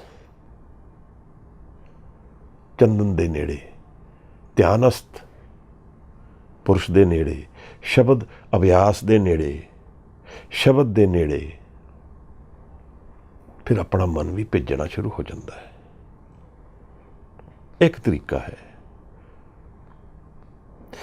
ਬਾਣੀ ਇਹਦੇ ਵਿੱਚ ਬੜਾ ਅਹਿਮ ਰੋਲ ਪਲੇ ਕਰਦੀ ਹੈ, ਕਿਉਂਕਿ ਮੇਰੇ ਸੁਣਨ ਦਾ ਮੇਰੇ ਸਬਕੌਨਸ਼ੀਅਸ ਨਾਲ ਬੜਾ ਰਿਲੇਸ਼ਨਸ਼ਿਪ ਹੈ। ਜਿਹੜੀ ਚੀਜ਼ ਮੈਂ ਸਿੱਧਾ ਸੁਣਦਾ ਹਾਂ ਬਿਨਾਂ ਕੌਨਫਲਿਕਟ ਦੇ, ਉਹ ਮੇਰੇ ਮਨ ਵਿੱਚ ਬੀਜ ਕਰ ਜਾਂਦੀ ਹੈ।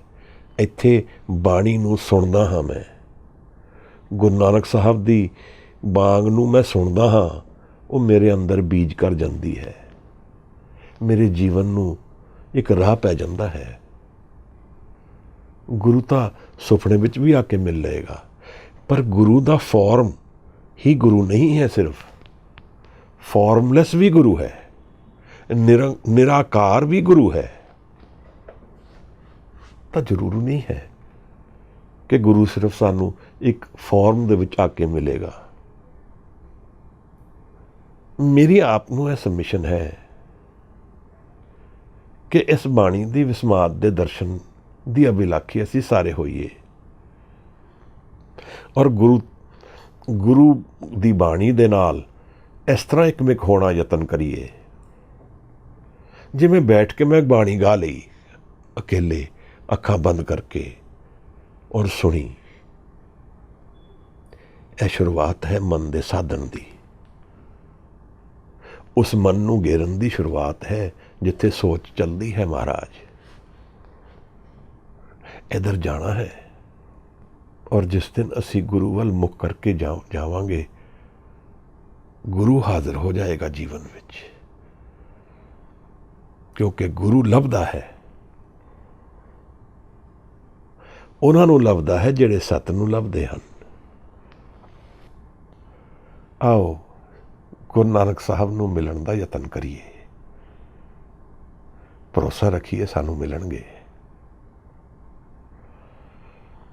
ਗੁਰੂ ਕਿਧਰੇ ਨਹੀਂ ਗਿਆ ਹੁੰਦਾ। ਗੁਰੂ ਨੇ ਫਾਰਮ ਤਿਆਗ ਕੇ ਨਿਰਾਕਾਰ ਵਿੱਚ ਆਪਣੀ ਹਜ਼ੂਰੀ ਪਾ ਲਈ। ਜਦੋਂ ਸਿੱਖ ਅਰਾਧਨਾ ਕਰੇਗਾ, ਗੁਰੂ ਹਾਜ਼ਰ ਹੋ ਜਾਏਗਾ। ਕਿਸੇ ਨੇ ਪੁੱਛਿਆ ਗੁਰੂ ਕਿੱਥੇ ਰਹਿੰਦਾ ਹੈ? ਕਹਿੰਦੇ ਸਿੱਖ ਦੀ ਅਰਾਧਨਾ ਵਿੱਚ ਗੁਰੂ ਹਾਜ਼ਰ ਹੈ, ਔਰ ਅਰਦਾਸ ਵੀ ਉਸੇ ਸਿੱਖ ਦੀ ਹੈ ਜਿਹੜੀ ਹਜ਼ੂਰੀ ਵਿੱਚ ਅਰਦਾਸ ਕਰਦਾ ਹੈ। ਇਹ ਬਹੁਤ ਸਪਿਰਿਚੁਅਲ ਜੀਵਨ ਹੈ ਜਿਸ ਬਾਰੇ ਗੁਰੂ ਗ੍ਰੰਥ ਸਾਹਿਬ ਸਾਨੂੰ ਇੱਕ ਦਰਸ਼ਨ ਦੇ ਰਹੇ ਹਨ ਕੇਵਲ ਵਿਚਾਰ ਤੇ ਰੁਕ ਕੇ ਅਸੀਂ ਇਸ ਵਿਸਮਾਦ ਨੂੰ ਨਹੀਂ ਜਾਣ ਪਾਵਾਂਗੇ। ਹਾਂ, ਕਿਸੇ ਦਿਨ ਨਸ਼ਾ ਆ ਜਾਏ, ਇੱਕ ਵਿਸਮਾਦ ਵਿੱਚ ਉਡਾਰੀ ਮਾਰ ਦਈਏ, ਫਿਰ ਇਹ ਬਾਣੀ ਦੇ ਦਰਸ਼ਨ ਸ਼ਾਇਦ ਕੁਝ ਹੋਰ ਹੋਣਗੇ। ਦਰਸ਼ਨ ਇਸ ਪਦੇ ਵਿੱਚ ਗੁਰੂ ਨਾਨਕ ਸਾਹਿਬ ਨਿਰੰਕਾਰ ਦੀ ਬੇਅੰਤਤਾ ਦੀ ਗੱਲ ਪ੍ਰਗਟ ਕਰ ਰਹੇ ਹਨ। ਕਿਧਰੋਂ ਹਜ਼ੂਰ ਨਿਕਲੇ ਹਨ, ਉਹਦੀ ਵਡਿਆਈ ਸਾਹਿਬ ਦੇ ਦਰਸ਼ਨ ਵਿੱਚ ਆ ਰਹੀ ਹੈ। ਪਤਾ ਬੋਲਿਆ ਗਿਆ ਹੈ, ਜਿਵੇਂ ਕੋਈ ਪ੍ਰੇਮੀ ਆਪਣੇ ਪ੍ਰੇਮ ਨੂੰ ਲੱਭਦਾ ਹੈ ਤੇ ਦਰਸ਼ਨ ਵਿੱਚ ਬੋਲ ਦਿੰਦਾ ਹੈ। ਇਹ ਤੇ ਇੱਕ ਪੋਇਟ ਦੀ ਫਲਾਈਟ ਹੈ ਜੋ ਸੱਤ ਦੇ ਦਰਸ਼ਨ ਦੇ ਸਾਹਮਣੇ ਖਲੋ ਕੇ ਉਹਦੀ ਗੱਲ ਸਾਡੇ ਤੱਕ ਪਹੁੰਚਾਉਣਾ ਚਾਹੁੰਦਾ ਹੈ। ਅਸੀਂ ਨਹੀਂ ਦੇਖ ਪਾਉਂਦੇ, ਪਰ ਅਸੀਂ ਇਸ ਬਾਣੀ ਨਾਲ ਇਕਮਿਕ ਹੋ ਜਾਈਏ, ਆਪਣੇ ਸੋਚ ਵਾਲੇ ਮਨ ਨੂੰ ਗੇਰ ਕੇ ਇਕਾਗਰ ਮਨ ਵਿੱਚ ਇਸ ਬਾਣੀ ਦਾ ਦਰਸ਼ਨ ਕਰ ਲਈਏ, ਤਾਂ ਫਿਰ ਗੁਰੂ ਨਾਨਕ ਸਾਹਿਬ ਦੇ ਔਰ ਸਾਡੇ ਦਰਸ਼ਨ ਮਿਲ ਸਕਦੇ ਹਨ, ਨੇੜੇ ਆ ਸਕਦੇ ਹਨ। ਗੁਰੂ ਨੂੰ ਤੋਂ ਅਸੀਂ ਕਿਵੇਂ ਆਮਣਾ ਸਾਹਮਣਾ ਕਰ ਸਕਦੇ ਹਾਂ? ਨਹੀਂ ਕਰ ਸਕਦੇ। ਪਰ ਗੁਰੂ ਦਾ ਪ੍ਰੇਮ ਸਿੱਖ ਲਈ ਸਦਾ ਹਾਜ਼ਰ ਹੈ। ਗੱਲ ਸਾਰੀ ਭਾਵਨਾ ਤੇ ਆ ਕੇ ਰੁਕ ਜਾਂਦੀ ਹੈ। ਗਾਵੀਏ, ਸੁਣੀਏ, ਮਨ ਰੱਖੀਏ ਭਾਉ, ਮਨ ਦੇ ਵਿੱਚ ਭਾਵਨਾ ਆ ਜਾਏ। ਮੇਰੀ ਭਾਵਨਾ ਕੀ ਹੈ ਮਨ ਦੀ? ਇਹ ਗੁਰੂ ਦੀ ਕਿਰਪਾ ਹੈ। ਕੁਝ ਸਮੇਂ ਤੋਂ ਅਸੀਂ ਇਸ ਬਾਣੀਆਂ ਨੂੰ ਵਿਚਾਰਦੇ ਹਾਂ। ਕੋਈ ਮਹਾਰਾਜ ਦੀ ਅਪਾਰ ਕਿਰਪਾ ਹੈ। ਜਿਵੇਂ ਹੈ ਕੋਈ ਬਿਮਾਰੀ ਆਈ, ਉਹ ਸਾਨੂੰ ਮਨ ਨੂੰ ਸਾਧਨ ਦਾ ਕੋਈ ਸਮਾਂ ਦੇ ਦਿੱਤਾ ਗੁਰੂ ਨੇ। ਅਪਾਰ ਕਿਰਪਾ ਹੈ ਹਜ਼ੂਰ ਦੀ। ਸਰੀਰ ਤਾਂ ਕਈ ਆਏ, ਕਈ ਜਾਣਗੇ, ਸਾਡਾ ਵੀ ਕੀ ਪਤਾ ਹੈ। ਪਰ ਜਿਹੜਾ ਸਮਾਂ ਮਨ ਨੂੰ ਸਾਧਨ ਵਿੱਚ, ਗੁਰੂ ਦੇ ਦਰਸ਼ਨ ਵਿੱਚ, ਜੀਵਨ ਵਿੱਚ ਬਿਤਾਇਆ ਗਿਆ, ਉਹ ਸਾਡਾ ਕੱਲ ਬਦਲ ਸਕਦਾ ਹੈ, ਸਾਡਾ ਰਸਤਾ ਬਦਲ ਸਕਦਾ ਹੈ, ਸਾਨੂੰ ਉਸ ਰਾਹ ਭੇਜ ਸਕਦਾ ਹੈ ਜਿੱਥੇ ਨਦਰ ਦਾ ਜੀਵਨ ਹੈ, ਜਿੱਥੇ ਥਿਰਤਾ ਹੈ। ਮਹਾਰਾਜ ਕਹਿੰਦੇ ਹਨ, ਵੱਡੀ ਵਡਿਆਈ ਜਾਂ ਵੱਡਾ ਨਾਉ। ਉਹਦੀ ਵਡਿਆਈ ਬਹੁਤ ਵੱਡੀ ਹੈ, ਔਰ ਉਹਦੇ ਨਾਮ ਉਸ ਕਰਕੇ ਵੱਡੀ ਹੈ ਕਿਉਂਕਿ ਉਹਦਾ ਨਾਮ ਹੈ, ਹਰ ਜਗ੍ਹਾ ਤੇ ਹਾਜ਼ਰ ਹੈ ਉਹਦਾ ਨਾਮ। ਜਿੱਥੇ ਅਸੀਂ ਦੇਖਦੇ ਹਾਂ ਉਹਦਾ ਨਾਮ ਆਧਾਰ ਹੈ ਜੀਵਨ ਦਾ। ਇਹੋ ਨਹੀਂ ਲੱਭਦਾ ਕਿ ਸਾਰੀ ਸ੍ਰਿਸ਼ਟੀ ਹੀ ਉਹ ਹੈ, ਅਸੀਂ ਔਰ ਤੁਸੀਂ ਤਾਂ ਫਿਗਮੈਂਟ ਆਫ ਇਮੈਜੀਨੇਸ਼ਨ।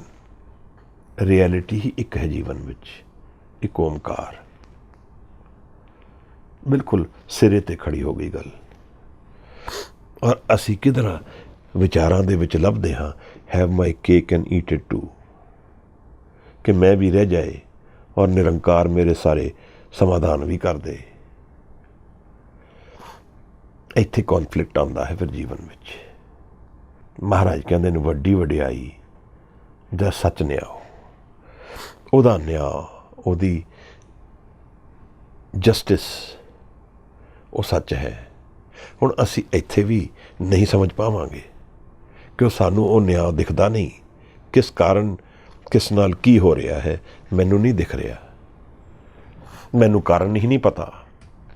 ਮੈਂ ਕਹਾਂਗਾ ਇਹ ਤੇ ਗਲਤ ਹੋਇਆ। ਜਿਹਦੇ ਕੋਲ ਪੈਸੇ ਨੇ ਉਹਨੂੰ ਹੋਰ ਪੈਸੇ ਮਿਲਦੇ ਹਨ, ਗਰੀਬ ਹੋਰ ਗਰੀਬ ਹੋ ਜਾ ਰਿਹਾ ਹੈ। ਪਰ ਉਹਦਾ ਨਿਆਂ, ਉਹ ਨਿਆਂ ਕਰਦਾ ਹੈ। ਗੁਰੂ ਕਹਿ ਰਹੇ ਹਨ, ਅਸੀਂ ਉਸ ਦਰਸ਼ਨਾਂ ਵਿੱਚ ਤਾਂ ਹੀ ਉਤਰ ਪਾਵਾਂਗੇ ਜਦੋਂ ਸੋਚ ਦੇ ਭਰੇ ਦੇ ਜੀਵਨ ਵਿੱਚ ਮਨ ਉਤਰੇਗਾ। ਕਈ ਵਾਰ ਇਹ ਹੋ ਸਕਦਾ ਹੈ ਅਸੀਂ ਕਿਧਰੇ ਜਾਈਏ, ਕਈ ਪ੍ਰਸ਼ਨ ਮਨ ਵਿੱਚ ਹੋਣ, ਔਰ ਗੁਰੂ ਨੂੰ ਮੱਥਾ ਟੇਕਿਆ, ਕੀਰਤਨ ਕੀਤਾ ਔਰ ਸੋਚ ਉਤਰ ਗਈ, ਕੋਈ ਪ੍ਰਸ਼ਨ ਹੀ ਨਹੀਂ ਰਹਿ ਗਏ, ਮਨ ਤੋਂ ਪਰੇ ਚਲੇ ਗਏ। ਹੁਣ ਕੋਈ ਪ੍ਰਸ਼ਨ ਨਹੀਂ ਦਿਖਦੇ। ਮਹਾਰਾਜ ਕਹਿੰਦੇ ਨੇ ਵੱਡੀ ਵਡਿਆਈ ਜਾਂ ਨਿਹਚਲ ਥਾਓ, ਉਹਨੂੰ ਜਾਣ ਦੀ ਕਿਧਰੇ ਕੋਈ ਲੋੜ ਨਹੀਂ ਹੈ। ਨਿਹਚਲ ਹੈ, ਚਲਦਾ ਨਹੀਂ, ਜਾਣਾ ਨਹੀਂ, ਕਿਉਂਕਿ ਹਰ ਜਗ੍ਹਾ 'ਤੇ ਉਹ ਹੈ। ਉਹਨੂੰ ਅਗਰ ਦਿੱਲੀ ਤੋਂ ਅੰਮ੍ਰਿਤਸਰ ਜਾਣਾ ਹੈ ਤਾਂ ਅੰਮ੍ਰਿਤਸਰ ਵੀ ਉਹ ਹੈ ਔਰ ਦਿੱਲੀ ਵੀ ਉਹ ਹੈ।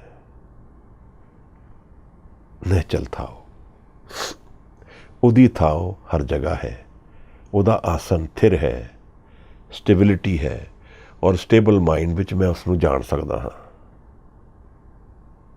ਗੁਰੂ ਨਾਨਕ ਸਾਹਿਬ ਦੇ ਦਰਸ਼ਨ ਜੀਵਨ ਨੂੰ ਬਦਲਣ ਦੇ ਦਰਸ਼ਨ ਹਨ, ਬਾਣੀ ਦੇ ਦਰਸ਼ਨ, ਮਨ ਨੂੰ ਪਲਟਣ ਦੇ ਦਰਸ਼ਨ ਹਨ। ਝੂਠ ਨੂੰ ਤਿਆਗ ਕੇ ਸੱਚ ਨੂੰ ਅਪਣਾਉਣ ਲਈ ਤਿਆਰ ਹੋਣਾ ਹੈ। ਇੱਥੇ ਫਸਦੀ ਹੈ ਗੱਲ। ਮੈਂ ਝੂਠ ਨੂੰ ਤਿਆਗਣ ਲਈ ਤਿਆਰ ਹਾਂ ਕਿ ਨਹੀਂ, ਇਹ ਮੈਨੂੰ ਨਹੀਂ ਪਤਾ ਹੈ। ਉਹ ਤਾਂ ਹੀ ਪੋਸੀਬਲ ਹੋ ਸਕਦਾ ਹੈ ਜਦ ਮੇਰੀ ਬਾਣੀ ਨਾਲ ਇਕਸਾਰਤਾ ਹੈ, ਮੇਰਾ ਮਨ ਭਿੱਜਿਆ ਹੋਇਆ ਹੈ ਨਾਮ ਨਾਲ। ਨਹੀਂ ਤਾਂ ਹਿੰਮਤ ਨਹੀਂ ਹੋ ਸਕਦੀ ਤਿਆਗਣ ਦੀ, ਤਿਆਗ ਹੀ ਨਹੀਂ ਸਕਾਂਗਾ। ਖੂਹ ਵਿੱਚ ਗਿਰਿਆ ਕਿਵੇਂ ਬਾਹਰ ਨਿਕਲੇਗਾ ਆਪਣੇ ਆਪ ਬਿਨਾਂ ਰੱਸੇ ਦੇ? ਕਾਰ ਦੇ ਵਿੱਚ ਬੈਠਾ ਕਿਵੇਂ ਗੱਡੀ ਨੂੰ ਧੱਕਾ ਦੇਗਾ? ਹੋ ਨਹੀਂ ਸਕਦਾ। ਮਹਾਰਾਜ ਕਹਿੰਦੇ ਨੇ ਵੱਡੀ ਵਡਿਆਈ ਜਾਣੇ ਆਲਾਓ। ਆਲਾਓ ਪੁਕਾਰ, ਮੇਰੀ ਪੁਕਾਰ, ਆਪ ਦੀ ਪੁਕਾਰ, ਹਰ ਜਨ ਦੀ ਪੁਕਾਰ, ਹਰ ਜੀਵ ਦੀ ਪੁਕਾਰ,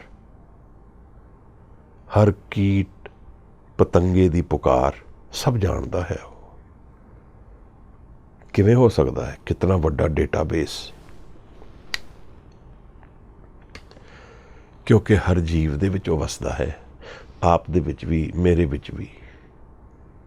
ਮੇਰਾ ਜਿਹੜਾ ਇਕਾਗਰ ਮਨ ਹੈ, ਸਹਿਜ ਦਾ ਮਨ ਹੈ, ਉੱਥੇ ਉਹ ਵਸਦਾ ਹੈ।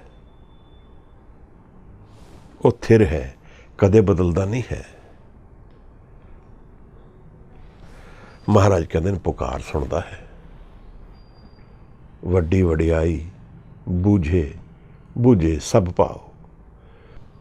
ਮੇਰੇ ਮਨ ਵਿੱਚ ਦਰਦ ਉੱਠਿਆ, ਭਾਵਨਾ ਉੱਠੀ। ਮੈਨੂੰ ਲੱਗਿਆ ਮੈਂ ਇਕੱਲਾ ਹਾਂ, ਪਰ ਉਹ ਬੁਝਦਾ ਹੈ ਸਾਰੀ ਭਾਵਨਾ। ਮਹਾਰਾਜ ਕਹਿੰਦੇ ਨੇ ਜਿਵੇਂ ਸਮਝੀਏ ਕਿ ਭਾਵਨਾ may be the closest we are to god in the known world. Angrezi ਵਿੱਚ ਇੱਕ ਕਹਾਵਤ ਹੈ, emotions are the lungs of life. ਬੜੀ ਐਪਟ ਲੱਗਦੀ ਹੈ ਮੈਨੂੰ। ਇਸ ਭਾਵਨਾ ਤੋਂ ਹੀ ਜੀਵਨ ਬਣਦਾ ਪਿਆ ਹੈ। ਮੇਰੀ ਅੰਤਰ ਤੜਫ ਕਿਸ ਗੱਲ ਦੀ ਹੈ, ਮੈਂ ਕੀ ਕਾਲਿੰਗ ਰੱਖਦਾ ਹਾਂ, ਉੱਥੇ ਹੀ ਮੇਰਾ ਜੀਵਨ ਜਾ ਰਿਹਾ ਹੈ। ਰਸਤੇ ਵਿੱਚ ਰੋੜੇ ਆਉਣਗੇ, ਵਿਘਨ ਆਉਣਗੇ, ਪਰ ਜਾ ਉੱਥੇ ਹੀ ਰਿਹਾ ਹੈ ਜਿੱਥੇ ਦਾ ਬੀਜ ਮੇਰੇ ਮਨ ਦੇ ਵਿੱਚ ਮੈਂ ਬੋਇਆ ਹੈ, ਮੇਰੀ ਇਮੋਸ਼ਨਸ ਦੇ ਵਿੱਚ ਬੋਇਆ ਹੈ। ਮਹਾਰਾਜ ਕਹਿੰਦੇ ਨੇ ਕਿ ਉਹ ਸਭ ਦੀ ਭਾਵਨਾ, ਸਭ ਦੀ ਇਮੋਸ਼ਨਸ ਦਾ ਅਵੇਅਰ ਹੈ। ਵੱਡੀ ਵਡਿਆਈ ਬੂਝੇ ਸਭ ਪਾਓ। ਵੱਡੀ ਵਡਿਆਈ ਜਾਂ ਪੁੱਛਣਾ ਦਾਤ। ਉਹ ਦਾਤ ਦੇਣ ਤੋਂ ਪਹਿਲਾਂ ਪੁੱਛਦਾ ਨਹੀਂ ਹੈ। ਜਿਸ ਤੇ ਕਿਰਪਾ ਨਦਰ ਕਰਨੀ ਹੈ ਉਸ ਨੂੰ ਦੱਸਦਾ ਵੀ ਨਹੀਂ ਹੈ, ਪੁੱਛਦਾ ਵੀ ਨਹੀਂ ਹੈ। ਦੇਖੋ ਮਹਾਰਾਜ ਜਦੋਂ ਇਸ ਬਾਣੀ ਦੇ ਨਾਲ ਸਾਡੇ ਦਰਸ਼ਨ ਪੂਰੇ ਹੋਣਗੇ ਤਾਂ ਕਈ ਵਾਰ ਵਿਚਾਰ ਵਿੱਚ ਵੀ ਮੌਤ ਇੱਕ ਮੀਨਿੰਗਲੈਸ ਜਿਹੀ ਐਂਟਿਟੀ ਰਹਿ ਜਾਂਦੀ ਹੈ, ਜਿਸ ਨੂੰ ਅਸੀਂ ਸਭ ਤੋਂ ਇੰਪੋਰਟੈਂਟ ਇਵੈਂਟ ਸਮਝਦੇ ਹਾਂ ਲਾਈਫ ਦਾ। ਮਹਾਰਾਜ ਕਹਿੰਦੇ ਨੇ ਵੱਡੀ ਵਡਿਆਈ ਜਾਂ ਆਪੇ ਆਪ। ਸਭ ਕੁਝ ਉਹ ਆਪ ਹੈ। ਮੈਂ, ਤੁਸੀਂ, ਅਸੀਂ ਸਾਰੇ ਜਿਹੜੇ ਸਾਡੇ ਈਗੋ ਮਾਈਂਡ ਹੈ ਉਹ ਇੱਕ ਟੈਂਪਰਰੀ ਫਿਨੋਮੀਨਾ ਹੈ, ਉਹ ਇੱਕ ਪਰਮਾਨੈਂਟ ਅਵਸਥਾ ਨਹੀਂ ਹੈ। ਇਹ ਹਜ਼ੂਰ ਦੇ ਦਰਸ਼ਨ ਹਨ। ਨਾਨਕ ਕਾਰ ਨਾ ਕਥਨੀ ਜਾਏ। ਮਹਾਰਾਜ ਕਹਿੰਦੇ ਨੇ ਉਹਦੇ ਕਰਨੇ ਨੂੰ ਅਸੀਂ ਕਥਨ ਵਿੱਚ ਨਹੀਂ ਲਿਆ ਸਕਦੇ। ਕੀਤਾ ਕਰਨਾ ਸਰਬ ਰਜਾਏ। ਜੋ ਉਹਨੇ ਕੀਤਾ ਹੈ, ਜੋ ਉਹ ਕਰੇਗਾ, ਉਹ ਸਭ ਉਹਦੀ ਰਜ਼ਾ ਹੈ। ਉਸ ਦੀ ਰਜ਼ਾ ਦੇ ਵਿੱਚ ਸਭ ਕੁਝ ਚੱਲਦਾ ਹੈ। ਦਾਤ ਵੀ ਉਹ ਦਿੰਦਾ ਹੈ ਮਹਾਰਾਜ ਬਿਨਾਂ ਪੁੱਛੇ। ਇੱਕ ਜਗੰਦੇ ਨਾ ਲਹਨ, ਇੱਕ ਨਾ ਸੁੱਤਿਆਂ ਦੇ ਉਠਾਲ। ਕਿਸੇ ਨੂੰ ਤਾਂ ਉਹ ਜੱਗਿਆਂ ਨੂੰ ਨਹੀਂ ਦਿੰਦਾ ਔਰ ਇੱਕ ਨੂੰ ਸੁੱਤਿਆਂ ਵਿੱਚ ਉਠਾ ਕੇ ਦੇ ਦਿੰਦਾ ਹੈ। ਇਹ ਉਹਦੀ ਲੌਜਿਕ ਤੋਂ ਬਿਯੋਂਡ ਦਾ ਜੀਵਨ ਹੈ। ਅੱਗੇ ਮਹਾਰਾਜ ਮਹਿਲਾ ਦੂਜਾ, ਗੁਰੂ ਅੰਗਦ ਸਾਹਿਬ ਦੀ ਬਾਣੀ ਦੇ ਦਰਸ਼ਨ ਆ ਰਹੇ ਹਨ। ਇਹ ਜਗ ਸੱਚੇ ਕੀ ਹੈ ਕੋਠੜੀ, ਸੱਚੇ ਕਾ ਵਿਚਵਾਸ। ਕੋਠੜੀ ਇੱਕ ਪਿਆਰ ਨਾਲ ਸ਼ਬਦ ਹੈ ਘਰ ਦਾ। ਜਿਵੇਂ ਗੁਰਸਿੱਖੜਾ ਬਾਣੀ ਵਿੱਚ ਇੱਕ ਸ਼ਬਦ ਆਉਂਦਾ ਹੈ, ਜੋ ਦੀਸੇ ਗੁਰਸਿੱਖੜਾ ਤਿਸ ਨਿਵ ਨਿਵ ਲਾਗੋ ਪਾਏ ਪਾਏ ਜੀਓ। ਇੱਕ ਪਿਆਰ ਨਾਲ ਕੋਠੜੀ, ਉਹਦੇ ਸੋਹਣੇ ਰਹਿਣ ਦੀ ਸਥਾਨ। ਪਰ ਇਹਦਾ ਰਿਲੇਸ਼ਨ ਧਰਮ ਨਾਲ ਹੈ। ਇਸ ਦਾ ਰਿਲੇਸ਼ਨ ਕ੍ਰੀਏਸ਼ਨ ਦੀ ਬੇਸਿਕ ਫੰਡਾਮੈਂਟਲ ਕ੍ਰੀਏਟਿਵ ਡੈਫੀਨੇਸ਼ਨ ਨਾਲ ਹੈ। ਇਹ ਜਗ ਸੱਚੇ ਕੀ ਹੈ ਕੋਠੜੀ, ਸੱਚੇ ਕਾ ਵਿੱਚ ਵਾਸ। ਕਿੱਥੇ ਹੈ ਮਹਾਰਾਜ, ਕਿੱਥੇ ਨਹੀਂ ਹੈ, ਪੁੱਛਣਾ ਬਣਦਾ ਹੈ। ਹਜ਼ੂਰ ਕਹਿੰਦੇ ਨੇ ਇਹਦੇ ਵਿੱਚ ਹੀ ਵਸਦਾ ਹੈ। ਪ੍ਰਸ਼ਨ ਇੱਥੇ ਫਰਕ ਪੈ ਜਾਂਦਾ ਹੈ ਸਾਡਾ। ਸਾਨੂੰ ਉਹ ਕਿਧਰੇ ਵੀ ਨਹੀਂ ਦਿਖ ਰਿਹਾ, ਹਜ਼ੂਰ ਨੂੰ ਹਰ ਜਗ੍ਹਾ ਦਿਖ ਰਿਹਾ ਹੈ। ਤਾਂ ਹੋ ਸਕਦਾ ਅਸੀਂ ਉਸ ਪਾਸੇ ਟੁਰਦੇ ਜਾਈਏ ਤਾਂ ਕਦੇ ਕਦੇ ਸਾਨੂੰ ਦਿਖਣਾ ਸ਼ੁਰੂ ਹੋ ਜਾਏ, ਕਦੇ ਕਦੇ ਉਸ ਪਾਸੇ ਟੁਰਨਾ ਸ਼ੁਰੂ ਕਰ ਦਈਏ। ਮਹਾਰਾਜ ਕਹਿੰਦੇ ਨੇ, ਇੱਕ ਨਾ ਹੁਕਮ ਸਮਾਏ ਲੈ, ਇੱਕ ਨਾ ਹੁਕਮੇ ਕਰੇ ਵਿਨਾਸ਼। ਇਹ ਜਿਹੜਾ ਪੰਕਤੀ ਹੈ, ਮੈਨੂੰ ਇਹ ਮੌਤ ਦੇ ਦਰਸ਼ਨ ਦਿਖਦੇ ਹਨ। ਮੌਤ ਦੇ ਵਿੱਚ ਕੋਈ ਤਾਂ ਸਮਾ ਜਾਂਦਾ ਹੈ, ਉਹਦੇ ਵਿੱਚ ਕਿਸੇ ਨੂੰ ਤਾਂ ਰੈਸਟ ਮਿਲ ਜਾਂਦਾ ਹੈ, ਜਿਸ ਨੂੰ ਉਹਦੇ ਵਿੱਚ ਸਮਾਉਣ ਦਾ ਮੌਕਾ ਮਿਲ ਗਿਆ, ਉਸ ਦੀ ਬਖਸ਼ਿਸ਼ ਹੋ ਗਈ, ਉਹਨੂੰ ਰੈਸਟ ਮਿਲ ਗਿਆ, ਸਦਾ ਲਈ ਵਿਗਾਸ ਮਿਲ ਗਿਆ। ਔਰ ਕਿਸੇ ਨੂੰ ਜਦੋਂ ਨਹੀਂ ਮਿਲਿਆ ਤਾਂ ਵਿਨਾਸ਼ ਮਿਲ ਗਿਆ। ਇਹ ਆਈਡੈਂਟੀਟੀ ਮੇਰੀ ਹੈ, ਮੈਂ ਰਾਜਵੀਰ ਸਿੰਘ ਇੱਕ ਆਈਡੈਂਟੀਟੀ ਹੈ। ਮੈਂ ਇਸ ਦੇ ਨਾਲ ਇਸ ਸਰੀਰ ਨੂੰ ਜੋੜਦਾ ਹਾਂ ਪਹਿਲਾਂ, ਫਿਰ ਪਰਿਵਾਰ ਨੂੰ, ਫਿਰ ਸੁਸਾਇਟੀ ਨੂੰ, ਫਿਰ ਸਾਰੇ ਫਰੈਂਡ ਸਰਕਲ ਨੂੰ, ਫਿਰ ਦੁਨੀਆ ਨੂੰ, ਫਿਰ ਸਟੇਟਸ ਨੂੰ। ਇਹ ਸਭ ਇੱਕ ਆਈਡੈਂਟੀਟੀ ਦਾ ਫਾਰਮ ਹੈ। ਸਰੀਰ ਜਾਏਗਾ, ਇਹ ਸਭ ਚਲਾ ਜਾਏਗਾ। ਕੀ ਰਹਿ ਜਾਏਗਾ? ਵਿਨਾਸ਼ ਹੋ ਜਾਏਗੀ ਆਈਡੈਂਟੀਟੀ। ਅੱਗੇ ਕੌਣ ਜਾਏਗਾ? ਫਾਰਮਲੈਸ ਮਨ ਜਾਏਗਾ। ਕੱਲ ਫਿਰ ਉਸ ਨੂੰ ਨਵਾਂ ਫਾਰਮ ਮਿਲੇ ਕਿ ਨਾ ਮਿਲੇ, ਉਹ ਉਹਦੇ ਹੁਕਮ ਦੇ ਅੰਦਰ ਹੈ, ਪਰ ਉਹ ਨਵਾਂ ਫਾਰਮ ਮਿਲੇਗਾ। ਇਹ ਵਿਨਾਸ਼ ਹੋ ਜਾਏਗਾ। ਜਿਨ੍ਹਾਂ ਕੋਲ ਅੱਖਾਂ ਹੁੰਦੀਆਂ ਹਨ, ਕਈ ਵਾਰੀ ਪਿਛਲੇ ਜਨਮ ਦੇ ਰਿਸ਼ਤੇ ਮਿਲ ਜਾਂਦੇ ਹਨ, ਅੱਖਾਂ ਹੋਣ ਤਾਂ, ਪਰ ਫਾਰਮ ਨਵਾਂ ਹੈ, ਦੇਹ ਨਵੀਂ ਹੈ, ਆਈਡੈਂਟੀਟੀ ਨਵੀਂ ਹੈ। ਫਿਰ ਵੀ ਇਕਾਗਰ ਮਨ ਵਿੱਚ ਇਹ ਗਿਆਨ ਹੋ ਸਕਦਾ ਹੈ, ਕਿਉਂਕਿ ਉਸ ਵਿੱਚ ਸਬਕੌਨਸ਼ੀਅਸ ਵਿੱਚ ਸਾਰੀ ਨੌਲੇਜ ਹੈ, ਉਹ ਕਿਧਰੇ ਨਹੀਂ ਜਾਂਦੀ। ਮਨ ਇਕਾਗਰ ਹੋਏ ਤਾਂ ਬਹੁਤ ਕੁਝ ਗਿਆਨ ਹੋ ਸਕਦਾ ਹੈ। ਮਹਾਰਾਜ ਕਹਿੰਦੇ ਨੇ ਕਿ ਇੱਕ ਨਾ ਹੁਕਮ ਸਮਾਏ ਲੈ, ਇੱਕ ਨਾ ਹੁਕਮੇ ਕਰੇ ਵਿਨਾਸ਼। ਇੱਕ ਤਾਂ ਰੈਸਟ ਵਿੱਚ ਮਿਲ ਗਿਆ ਔਰ ਇੱਕ ਦਾ ਨਾਸ ਹੋ ਗਿਆ, ਵਿਨਾਸ਼ ਹੋ ਗਿਆ।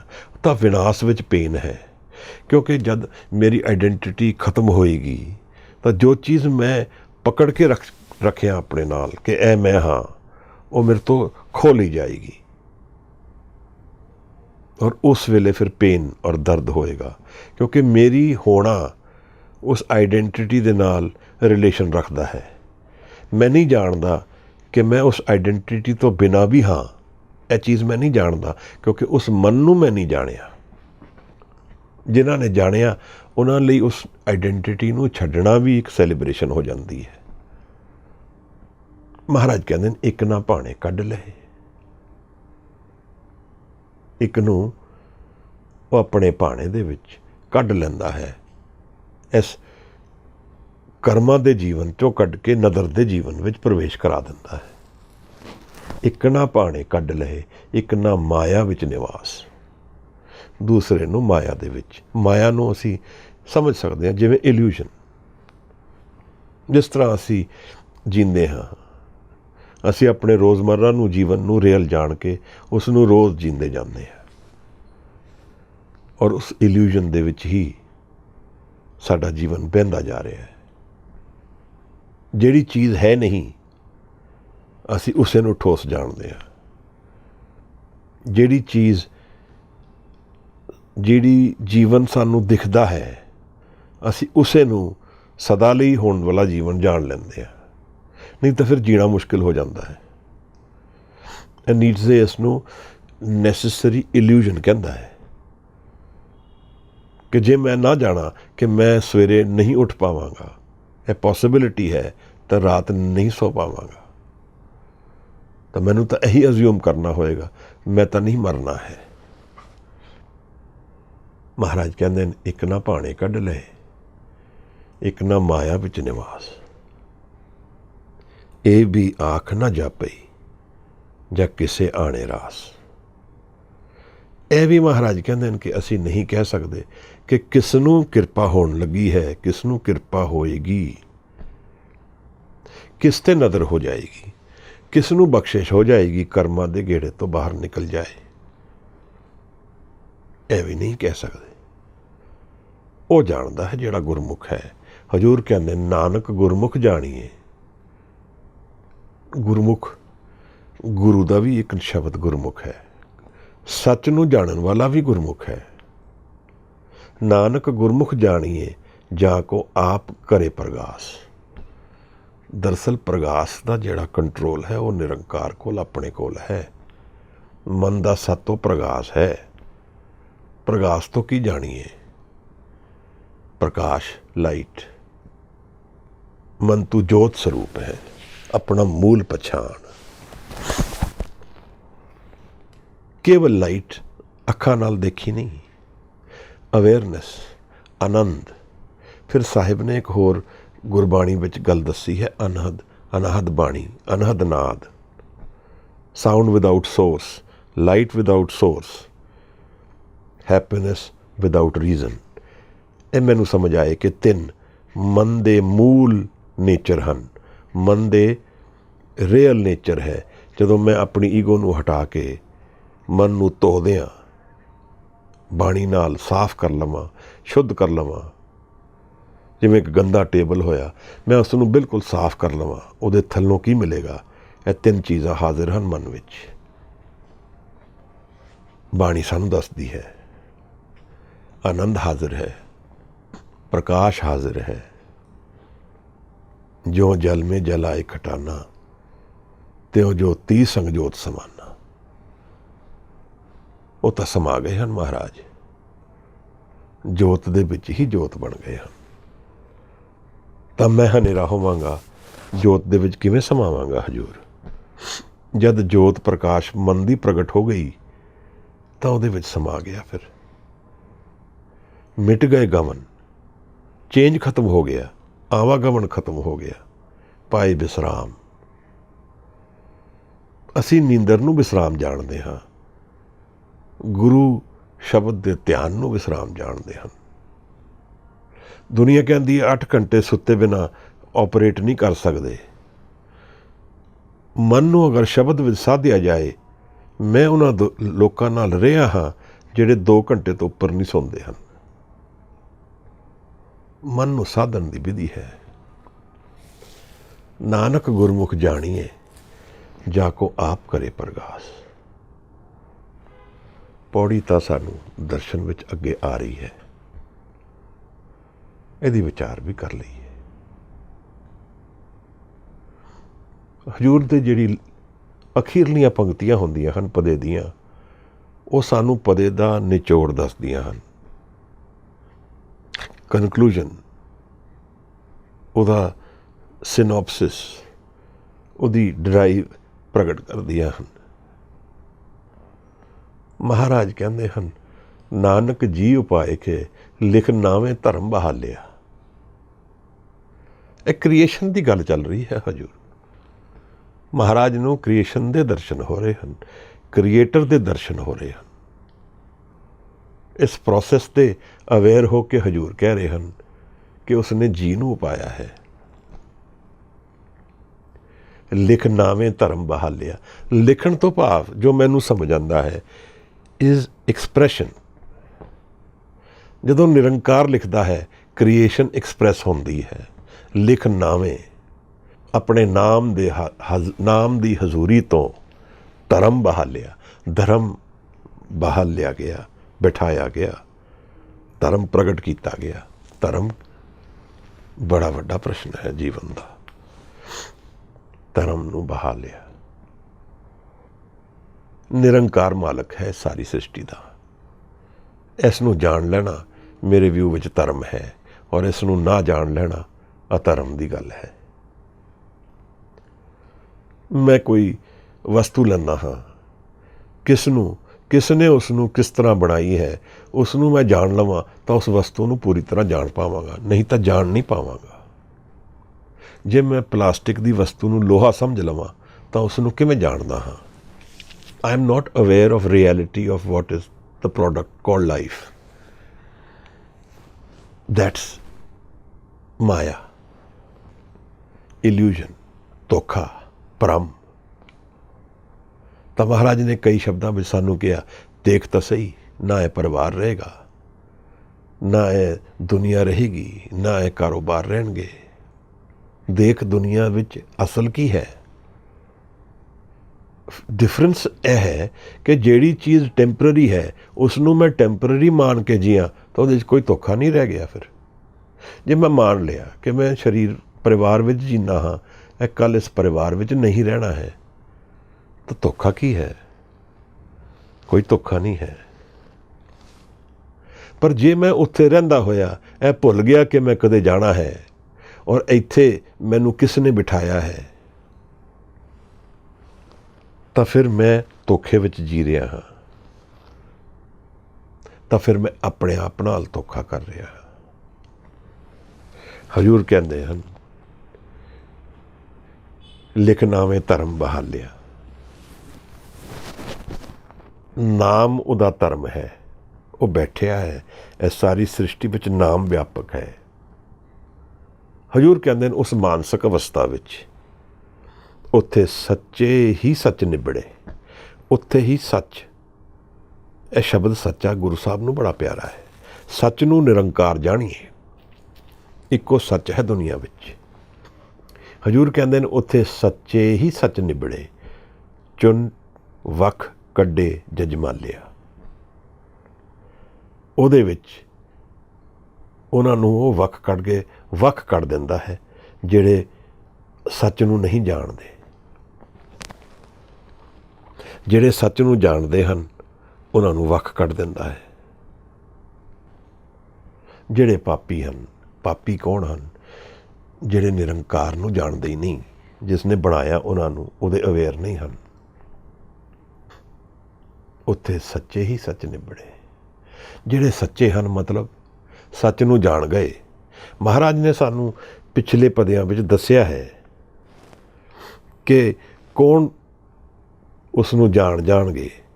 ਧਿਆਵਨ ਸੱਚ। ਹਜ਼ੂਰ ਕਹਿ ਰਹੇ ਹਨ, ਜਿਹੜੇ ਸੱਚ ਨੂੰ ਧਿਆਣਗੇ ਉਹ ਸੱਚ ਬਣ ਜਾਣਗੇ।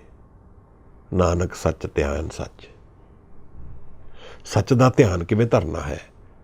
ਗੁਰਬਾਣੀ ਨੂੰ ਧਿਆਨ ਵਿੱਚ ਉਤਾਰਨਾ ਹੈ। ਮਨ ਵਿੱਚ ਧਿਆਨ ਨਹੀਂ ਪੱਕਿਆ ਤਾਂ ਸ਼ਬਦ ਵਿੱਚ ਹਾਜ਼ਰੀ ਨਹੀਂ ਹੋ ਪਾਏਗੀ। ਧਿਆਨ ਕਿਵੇਂ ਪੱਕੇਗਾ? ਇਕਾਗਰ ਮਨ, ਥੋਟਲੈਸ ਮਾਈਂਡ, ਇਸ ਪਾਸੇ ਨੂੰ ਜਾਣਾ ਹੈ। ਜਪ ਮਨ ਸਤਨਾਮ, ਸਦਾ ਸਤਨਾਮ। ਫਿਰ ਉਦੋਂ ਸਿਮਰਨ ਬਣਦਾ ਹੈ, ਫਿਰ ਧਿਆਨ 'ਚ ਉਤਰ ਦਿੰਦਾ ਹੈ ਮਹਾਰਾਜ। ਜਿਵੇਂ ਇੱਕ ਟਾਰਚ ਹੋ ਗਈ, ਜਿੱਧਰ ਲਾਈਟ ਮਾਰੋਗੇ ਉੱਥੇ ਦਿਖਣਾ ਸ਼ੁਰੂ ਹੋ ਜਾਏਗਾ ਕੀ ਹੈ। ਉੱਥੇ ਸੱਚੇ ਹੀ ਸੱਚ ਨਿਬੜੇ, ਚੁਣ ਵੱਖ ਕੱਢੇ ਜਜਮਾਲਿਆ। ਤਾਂ ਜੀਵਨ ਦੀ ਕੁਆਲਿਟੀ ਦਾ ਫਰਕ ਪੈਂਦਾ ਹੈ ਕਿਸ ਤਰ੍ਹਾਂ ਦਾ ਜੀਵਨ ਜੀਆ ਹੈ। ਜਿਵੇਂ ਜਪਜੀ ਸਾਹਿਬ ਵਿੱਚ ਵੀ ਸਾਹਿਬ ਨੇ ਸਮਝਾਇਆ, ਪੁੰਨੀ ਪਾਪੀ ਆਖਣ ਨਾ ਹੈ। ਇਹ ਸਿਰਫ ਆਖਣ ਦੀ ਗੱਲਾਂ ਨਹੀਂ ਹਨ। ਕਰ ਕਰ ਕਰਨਾ, ਲਿਖ ਲੈ ਜਾਓ। ਆਪਣੇ ਮਨ ਵਿੱਚ ਲਿਖਿਆ ਜਾ ਰਿਹਾ ਹੈ ਜੋ ਕੁਛ ਮੈਂ ਕੀਤਾ ਹੈ, ਔਰ ਉਹ ਮਨ ਮੇਰੇ ਨਾਲ ਚੱਲੇਗਾ, ਪੂਰਾ ਰਿਕਾਰਡ ਨਾਲ ਹੈ ਮੇਰੇ। ਤਾਂ ਮੈਂ ਅਗਰ ਸੱਚੇ ਦਿਲ ਨਾਲ ਗੁਰੂ ਦੇ ਚਰਨਾਂ ਨੂੰ ਪਕੜ ਲਿਆ ਕਿਸੇ ਦਿਨ ਪੂਰੀ ਤਰ੍ਹਾਂ, ਸਭ ਕੁਛ ਹੋਰ ਥਾਟਸ ਤਿਆਗ ਕੇ ਹਜ਼ੂਰ ਦੇ ਚਰਨ ਇਸ ਤਰ੍ਹਾਂ ਪਕੜ ਲਏ ਕਿ ਅੱਜ ਲਏ ਬਿਨਾਂ ਛੱਡਣੇ ਨਹੀਂ ਹਨ। ਬਾਣੀ ਨੂੰ ਮਨ ਵਿੱਚ ਬਿਠਾ ਲਿਆ ਪ੍ਰੇਮ ਨਾਲ, ਜੀਵਨ ਬਦਲ ਸਕਦਾ ਹੈ। ਅਗਰ ਭਾਵਨਾ ਸੱਚੀ ਹੈ ਤਾਂ ਗੁਰੂ ਕਹਿੰਦੇ ਹਨ ਗੁਰੂ ਹਾਜ਼ਰ ਹੋਣਗੇ। ਥਾਉ ਨਾ ਪਾਇਨ ਕੂੜਿਆਰ, ਮੂੰਹ ਕਾਲੇ ਦੋਜਕ ਚਾਲਿਆ। ਥਾਉ ਨਾ ਪਾਇਨ ਕੂੜਿਆਰ, ਮੂੰਹ ਕਾਲੇ ਦੋਜਕ ਚਾਲਿਆ। ਦੋਜਕ ਨਰਕ, ਥਾਉ ਨਾ ਪਾਇਨ ਕੂੜਿਆਰ। ਉਹਨਾਂ ਨੂੰ ਕੋਈ ਥਾਉ ਨਹੀਂ ਹੈ, ਕੋਈ ਗਰਾਊਂਡ ਨਹੀਂ ਹੈ ਖੜੇ ਹੋਣ ਦੀ, ਕੋਈ ਜਗ੍ਹਾ ਨਹੀਂ ਰਹਿ ਗਈ। ਜਿਨ੍ਹਾਂ ਨੇ ਆਪਣੇ ਕਰਤਾਰ ਨੂੰ ਨਹੀਂ ਜਾਣਿਆ, ਆਪਣੇ ਮਨ ਵਿੱਚ ਬੈਠੇ ਸੱਤ ਨੂੰ ਨਹੀਂ ਜਾਣਿਆ, ਮਹਾਰਾਜ ਕਹਿੰਦੇ ਨੇ ਉਹਨਾਂ ਲਈ ਕੋਈ ਖੜੇ ਹੋਣ ਦੀ ਜਗ੍ਹਾ ਨਹੀਂ ਰਹਿ ਗਈ। ਇਨਸਿਕਿਉਰਿਟੀ ਲਾਈਫ ਦੀ ਡਿਮਾਂਡ ਰਹਿ ਜਾਏਗੀ। ਥਾਉ ਨਾ ਪਾਇਨ ਕੂੜਿਆਰ, ਮੂੰਹ ਕਾਲੇ ਦੋਜਕ ਚਾਲਿਆ। ਮੂੰਹ ਵੀ ਕਾਲਾ ਹੋ ਜਾਂਦਾ ਹੈ। ਕਾਲੇ ਤੋਂ ਭਾਵ ਕੀ ਹੈ ਕਿ ਉਹ ਅਲਟੀਮੇਟ ਹਿਊਮਿਲੀਏਸ਼ਨ ਦੇ ਥਰੂ ਪਾਸ ਕਰਨਗੇ। ਜਦ ਮੇਰੀ ਆਈਡੈਂਟਿਟੀ ਸਟ੍ਰਿਪ ਹੋਏਗੀ ਤਾਂ ਜੋ ਮੈਂ ਆਪਣੇ ਹੰਕਾਰ ਵਿੱਚ ਜੀਵਨ ਪੂਰਾ ਬਿਤਾਇਆ ਹੈ, ਉਹ ਪੇਨਫੁਲ ਸ਼੍ਰੈਡਿੰਗ ਆਫ ਆਈਡੈਂਟਿਟੀ, ਮੂੰਹ ਕਾਲੇ ਦੋਜਕ ਚਾਲਿਆ, ਉਹ ਫਿਰ ਨਰਕ ਦੇ ਵਿੱਚ, ਨਰਕ ਕੌਨਸਟੈਂਟ ਚੇਂਜ, ਪ੍ਰੈਸ਼ਰ, ਅਨਨੋਇੰਗ। ਮਹਾਰਾਜ ਕਹਿੰਦੇ ਨੇ ਫਿਰ ਉਹ ਰਸਤਾ ਹੈ ਉਸ ਦਾ। ਜਿਹੜੇ ਸੱਚੇ ਨੇ ਉਹਨਾਂ ਦਾ ਫਰਕ ਰਸਤਾ ਹੋ ਗਿਆ। ਜਿਹੜੇ ਸੱਚ ਨੂੰ ਜਾਣ ਲਿਆ, ਤੇਰੇ ਨਾਏ ਰਤੇ ਸਿਜਣ ਗਏ, ਹਾਰ ਗਏ ਸੇ ਠੱਗਣ ਵਾਲੇ। ਜੋ ਤੇਰੇ ਨਾਮ ਦੇ ਵਿੱਚ ਭਿੱਜੇ ਹਨ, ਮਹਾਰਾਜ ਕਹਿੰਦੇ ਹਨ, ਉਹ ਜਿੱਤ ਕੇ ਜਾਣਗੇ। ਬਾਕੀ ਜੋ ਠੱਗੀ ਕਰਦੇ ਹਨ ਜੀਵਨ ਵਿੱਚ, ਠੱਗੀ ਤੋਂ ਭਾਵ ਜੀਵਨ ਨੂੰ ਬਿਨਾਂ ਜਾਣਿਆ ਕਹਿ ਲਿਆ ਕਿ ਮੈਂ ਜੀਵਨ ਨੂੰ ਜਾਣਦਾ ਹਾਂ, ਆਪਣੇ ਆਪ ਨਾਲ ਠੱਗੀ ਹੈ। ਸਭ ਤੋਂ ਵੱਡੀ ਠੱਗੀ ਤਾਂ ਆਪਣੇ ਆਪ ਨਾਲ ਹੈ। ਹਾਰ ਗਏ ਸੇ ਠੱਗਣ ਵਾਲੇ ਆ, ਉਹ ਹਾਰ ਕੇ ਜਾਣਗੇ ਜੀਵਨ ਤੋਂ। ਉਹਨਾਂ ਨੂੰ ਜੀਵਨ ਸਮਝ ਹੀ ਨਹੀਂ ਆਏਗਾ ਕੀ ਹੈ, ਬਟ ਇੱਕ ਕੌਨਸਟੈਂਟ ਮੂਵਮੈਂਟ ਔਰ ਚਰਨਿੰਗ ਦੇ ਵਿੱਚ ਬਹਿੰਦੇ ਜਾਣਗੇ। ਲਿਖ ਨਾਵੇਂ ਧਰਮ ਬਹਾਲਿਆ। ਨਾਮ ਲਿਖਣ ਨਾਲ ਹਜ਼ੂਰ ਕਹਿੰਦੇ ਹਨ ਕਿ ਧਰਮ ਨਾਮ ਦੇ ਜ਼ਰੀਏ ਹਾਜ਼ਰ ਹੁੰਦਾ ਹੈ ਦੁਨੀਆ ਵਿੱਚ। ਜਦੋਂ ਅਸੀਂ ਧਰਮ ਨੂੰ ਜਾਣਦੇ ਹਾਂ, ਜਦੋਂ ਅਸੀਂ ਨਾਮ ਨੂੰ ਜਾਣਦੇ ਹਾਂ, ਤਾਂ ਧਰਮ ਦੇ ਨੇੜੇ ਆ ਜਾਂਦੇ ਹਾਂ। ਸਰਬ ਧਰਮ ਮੇਂ ਸ੍ਰੇਸ਼ਟ ਧਰਮ, ਹਰ ਕੋ ਨਾਮ ਜਪ ਨਿਰਮਲ ਕਰਮ। ਲਿਖ ਨਾਵੇਂ ਧਰਮ ਬਹਾਲਿਆ, ਲਿਖ ਨਾਵੇਂ ਧਰਮ ਬਹਾਲਿਆ। ਅੱਜ ਇੱਥੇ ਤੱਕ ਪ੍ਰਵਾਨ ਕਰੀਏ ਮਹਾਰਾਜ। ਬਹੁਤ ਧੰਨਵਾਦ।